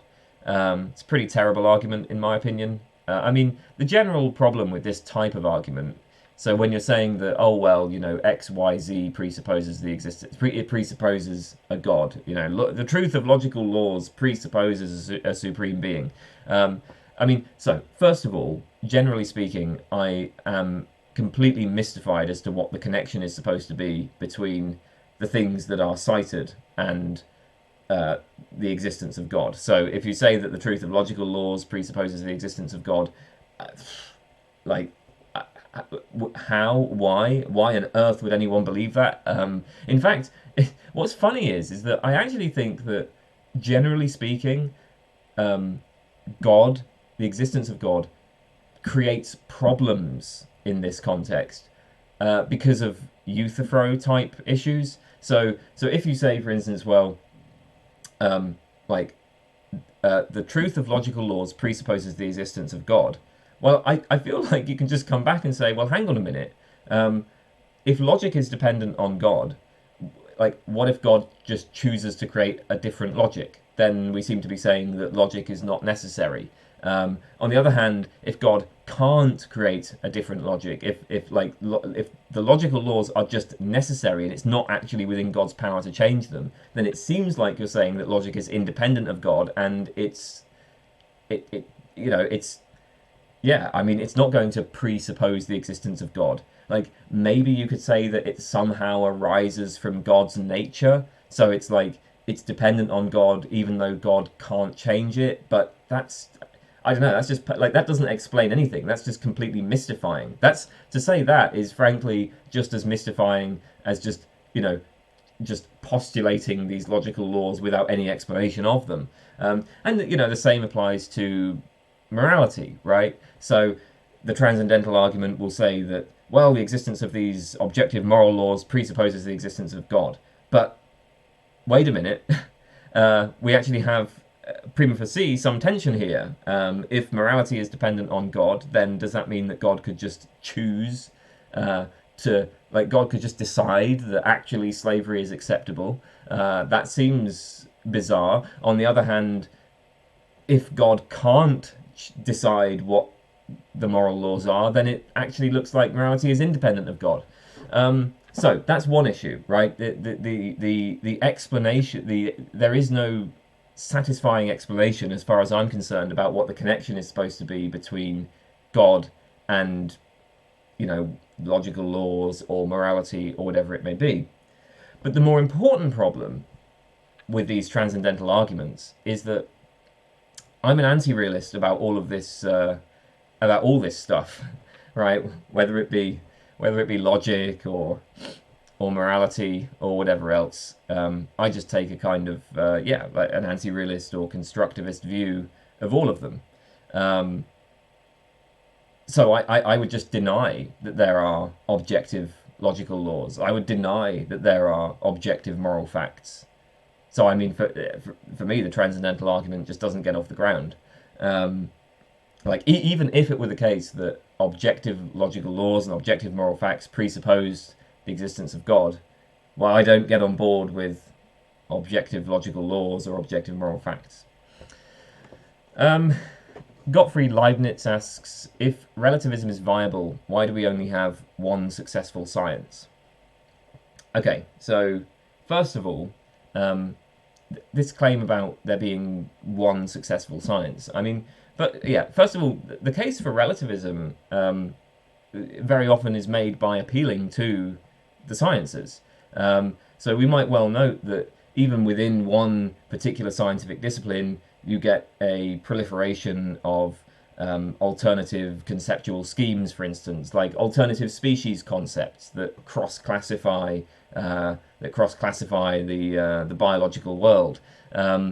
So that's like a lot of the arguments for relativism are like appealing to this kind of like proliferation of alternatives within specific scientific disciplines. Now, I mean, you might find those arguments unconvincing, that's fine, but I'm just saying, like, the relativist, so immediately the relativist is going to raise their eyebrows at this idea of, like, one successful science, because the argument that they're making very often will be, well, part of what makes science successful is precisely the fact that we have these, alternative conceptual schemes or alternative theories, and so it's like they're just going to reject the assumption you're making in this question.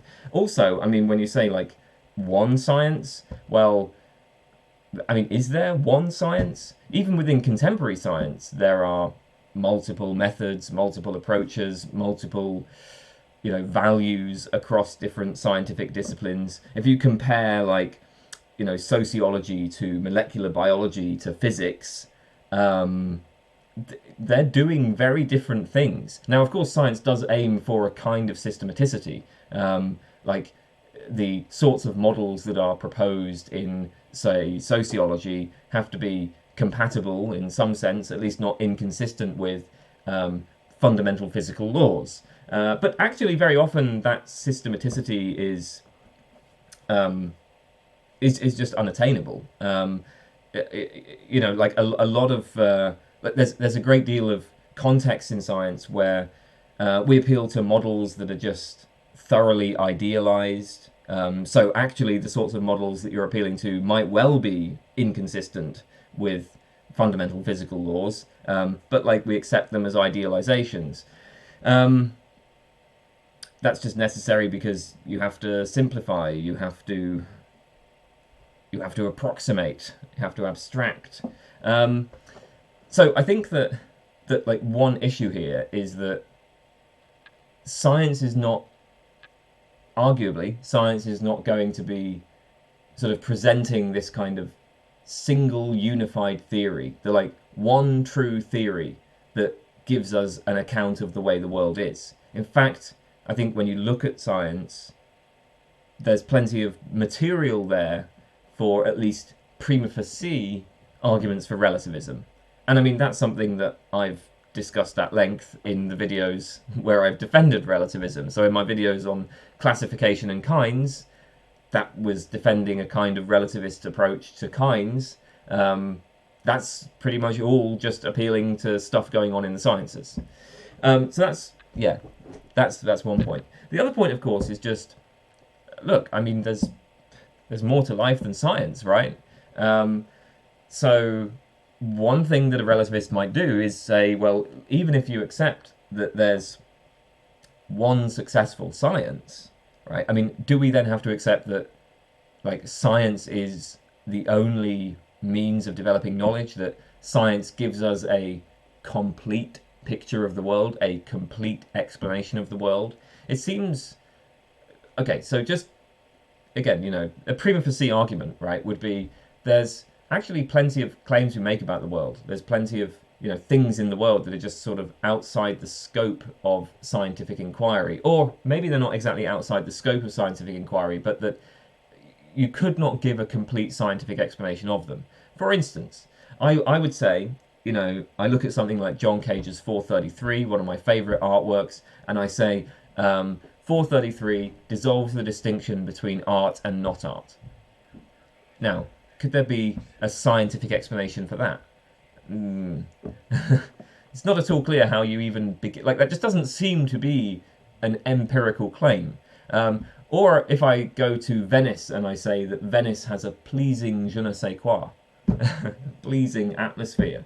Yeah, I mean, that, again, that just doesn't... It seems to be missing the point to give, like, some sort of empirical scientific model of these things. Or if I say that, you know, the United States is one nation, indivisible, with liberty and justice for all. Again, like, now in all these cases, there are things that we can subject to empirical investigation. So, you know, if I take the claim that 433 dissolves the distinction between art and not art, I might do some sort of empirical investigation into how people use the term art, right? Like, how do human beings classify art? That's the sort of thing that can be subjected to empirical investigation. And then you know, you might then also, I don't know, maybe there could be like neuroscientific studies into the way that people's brains behave when they listen to 433, think about 433, right? Like, you could do that. But I think that if you imagine, if you take the context of kind of art criticism, those sorts of empirical studies just do not seem to be, they just don't seem to be relevant. They seem to be kind of missing the point of what it is we're actually doing here. So if you think that there are facts about these sorts of things, if you think that there can be, you know, truths in these domains, then you might say, well, this just outstrips, you know, what's sort of given by the sciences, right? Like, science is kind of one intellectual tradition among many. It doesn't give us this, like, one true theory of the world. So yeah, that would be, I think, the relativist response, right? Like, relativists are going to object to your characterization of science, and then they would say that, well, even if your characterization of science is correct, you know, there might well be reasons to defend relativism from, like, other sorts of domains of inquiry or other types of human activities. I mean, you know, just look at the work of Nelson Goodman, right? He says there are many ways of world making, and some of those ways of world making are found in the sciences, but you find plenty of ways of world making in philosophy and in the arts, and, like, different artistic traditions are literally making different worlds. So it really doesn't matter if there's only one successful science. There can be other arguments for relativism. Okay then, Hydro FN. For the concepts of relativism and absolutism, what do you think is the minimum criteria that on the one hand makes something relative and on the other hand makes something absolute? I often read about views which mingle subjectivity in relativism and objectivity in absolutism, but I feel like none of these two features are necessary for relativism or absolutism. Yeah, I mean, I would agree with you. So when we talk about the subjective-objective distinction, I think that distinction can be drawn within either a relativist framework or an absolutist framework. I take it that when we say subjective-objective, we mean mind-dependent, mind-independent. I mean, really, that's really a matter of location, right? Like, when we say that something is mind-dependent, we're locating it in a particular place, when we say something's mind independent, we're locating it in a different place. It's like the subjective is what's in here, the objective is what's out there. And of course, you know, both relativists and absolutists can draw this distinction. I think it's obvious how an absolutist will draw it, right? I mean, an absolutist will say there's some, like, that there are these facts about the world, and the world is the way it is, independent of any perspective, and, you know, there are some things that are dependent on minds, some things that aren't. Now, for a relativist, on the other hand, I think the way that you would draw that distinction is something like this. You would notice, I can notice, for instance, let's say that I'm looking at a tree, okay, and then I can notice that there are other people, and other people interact with this tree. Other people form beliefs about the tree. I can notice that other people describe their perceptions of the tree, and some of them will have beliefs about the tree that I judge to be incorrect. So I take it that this tree is just, you know, a collection of cells, but then maybe some other person is an animist who thinks that the tree has some kind of soul or spirit. So like, okay, I have this object, right, and then I have this person who has lots of beliefs about the object, and I can notice that the object doesn't seem to change. It doesn't, you know, the properties that I'm assigning to the object remain the same regardless of what beliefs other people have about the object. So just because this person believes that the tree has a soul, that doesn't then make me assign a soul to the tree.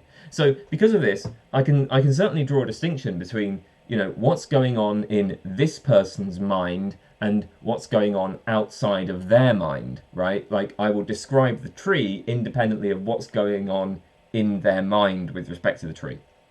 And then you just generalize this. You just say, okay, well, I'm just a human being. I'm just like them.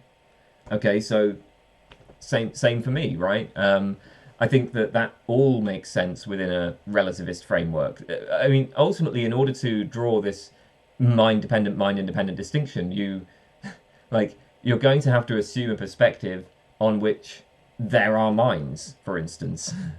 So a relativist will say, okay, there are alternative perspectives. And I mean, I think that there are alternative perspectives. There are alternative perspectives that just aren't drawing this kind of distinction, or maybe they do draw the distinction, but they just locate everything within minds. I think you can make sense of this. And, you know, on the relativist view, whether or not any given claim about, you know, minds or non-minds will be true is just going to be relative to perspective. Like that, I take it that what is fundamental to relativism is the claim that truth is relative to perspective. There are many perspectives, and there's no perspective-independent means of ranking perspectives. There is no perspective-independent hierarchy of perspectives, as it were. And of course, I'm using the perspective here as just a kind of catch-all term, a catch-all term for you know, paradigms, conceptual schemes, points of view, etc. So that would be my take on that. I think I agree with you. Yeah. I suppose I'm probably guilty of this in some ways myself, like mingling, conflating objectivity with absolutism, mind independence with absolutism. But no, I mean, really, if we're speaking strictly, I think that the mind-dependent, mind-independent distinction can be drawn within a relativist framework. So, yeah. Ibsen Santos asks, for you, what is the strongest theistic argument, even if you don't agree? Well, I mean, yeah, I don't agree with any of them, and I have very... I mean, ultimately, I suppose if I had to pick one that would be the most likely to convince me, maybe some sort of design argument, maybe the fine-tuning argument. Even saying that doesn't sound right. Like, I think they're all really bad. Really bad arguments, not convincing at all. I know what my favourite is. My favourite is the ontological argument. I think the ontological argument is ingenious and beautiful, actually.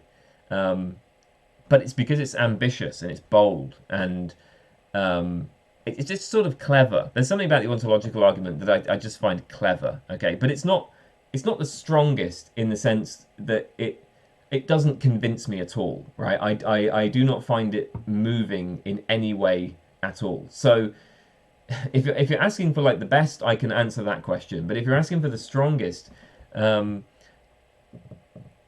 problem is that every single argument for theism, at least the traditional arguments, they're just making so many assumptions that I just don't accept. And so I don't know. I mean, the fine-tuning argument that's an argument that I suppose very easily fits into the kind of background worldview that we have today. It's an argument that's more like scientific, right? And we're basically making this inference to the best explanation on the basis of empirical evidence, on the basis of our scientific theories. You know, it sort of slots in rather neatly and smoothly with a kind of like a more naturalistic approach. So in that sense, I suppose it feels more like a kind of live hypothesis than these other arguments, or at least the premises of these other arguments. But even the fine-tuning argument, I mean, the problem is I'm a scientific anti-realist. I don't actually accept inference to the best explanation. And so, so like the fine-tuning argument, first of all, I don't think that there actually is fine-tuning. I mean, even if it's the case that our, best physical theories, our best cosmological theories, kind of have these very specific fine-tuned parameters, I don't think we can then like infer that fine-tuning is a property of the universe. Like the fine-tuning would be a property of our theories, not a property of the world. So I don't accept that there's fine-tuning, and then even if I did accept that there was fine-tuning, I think there are plenty of explanations for that other than God. So, and actually, even if I did accept that there was fine-tuning and that the best explanation of it was that there was a designer, and I was prepared to engage in inference to the best explanation, the designer would not have to be a god. It could just be like, some sort of, well, it could be a, simulation or something, right? So there's just so many problems, even with that argument. So I don't know. Inventive Harvest asks, will you follow your heart and let it guide you through the dark to the land of unicorns? I don't know how to answer that question. I don't know if that's like a meme, a reference to something. I feel like I'm in the dark about what that question means, and my heart is not telling me to go in any particular direction in responding to it. Okay, so Italo Zazen Projects asks, in a recent YouTube video, an eminent primatologist argued with his host, who challenged the claim that there's no free will by claiming that he could freely change his mind. However, the primatologist went into detail about how we, through endocrinology, are determined to behave and think, and claimed not to understand the appeal philosophers make to argue for softer determinism or compatibilist theories. Is there a knockdown argument for compatibilist free will with determinism? I think, in general, there are no knockdown arguments in philosophy. Just period. It's always possible to find, 50 different objections to any given argument, and some of those objections are probably going to be plausible. So, yeah, no knockdown argument. I think in the case of free will in particular, a knockdown argument would be very hard to come by. There's just something about, the thing is that really what we're debating here is like, it's the question of like compatibilism versus incompatibilism about free will.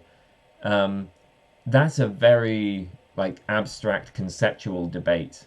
We're not really debating things that can be straightforwardly empirically established. I mean, well, actually, this is one problem with what that primatologist said, right? Like the primatologist says, we can look at endocrinology, and this determines how we behave and think.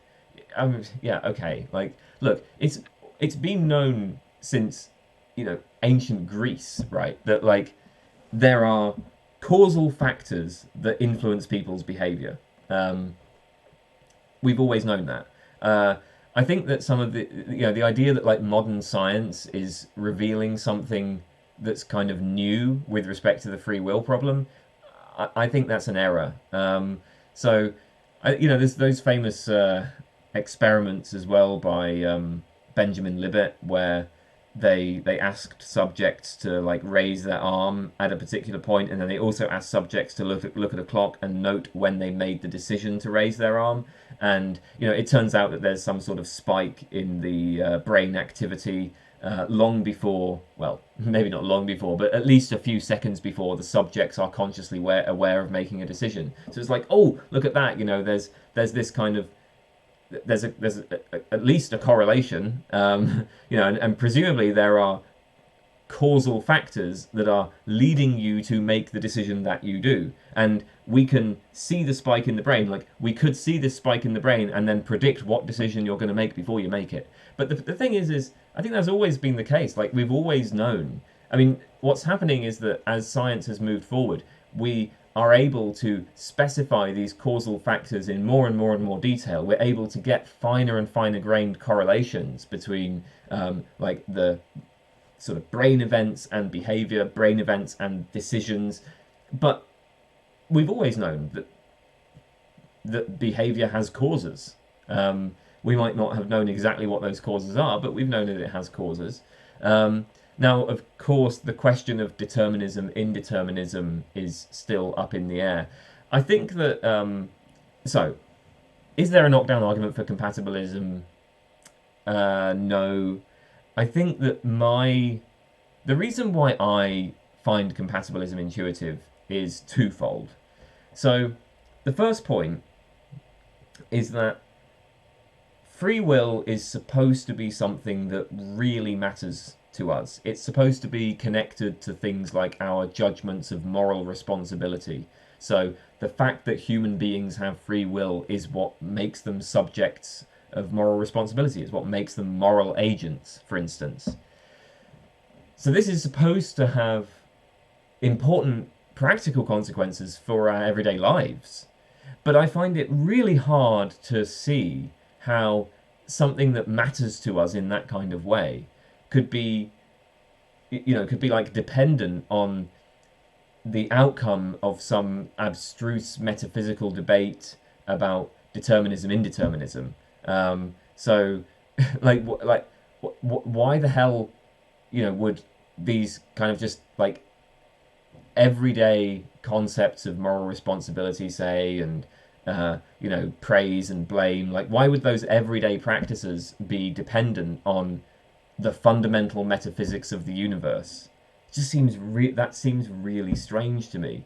In the same way that, like, it's not going to make any, when we investigate the properties of like electrons, that doesn't make any practical difference to our everyday lives, right? In the same way, I don't see how the outcome of these metaphysical debates is going to make any practical difference. That's one reason why I favour compatibilism. The other reason is just that when I look at the incompatibilist approaches, I mean, look, I get that there's something a little fishy about the idea that, like, free will, you can have free will even though all of your decisions are determined in advance. Yes, I get that it's like, okay, I'm just a cog in a machine. I get that picture is fishy, but it's at least equally fishy to me to say that, well, the fact that an atom sort of randomly swerves in a particular direction, right, that gives you free will, right?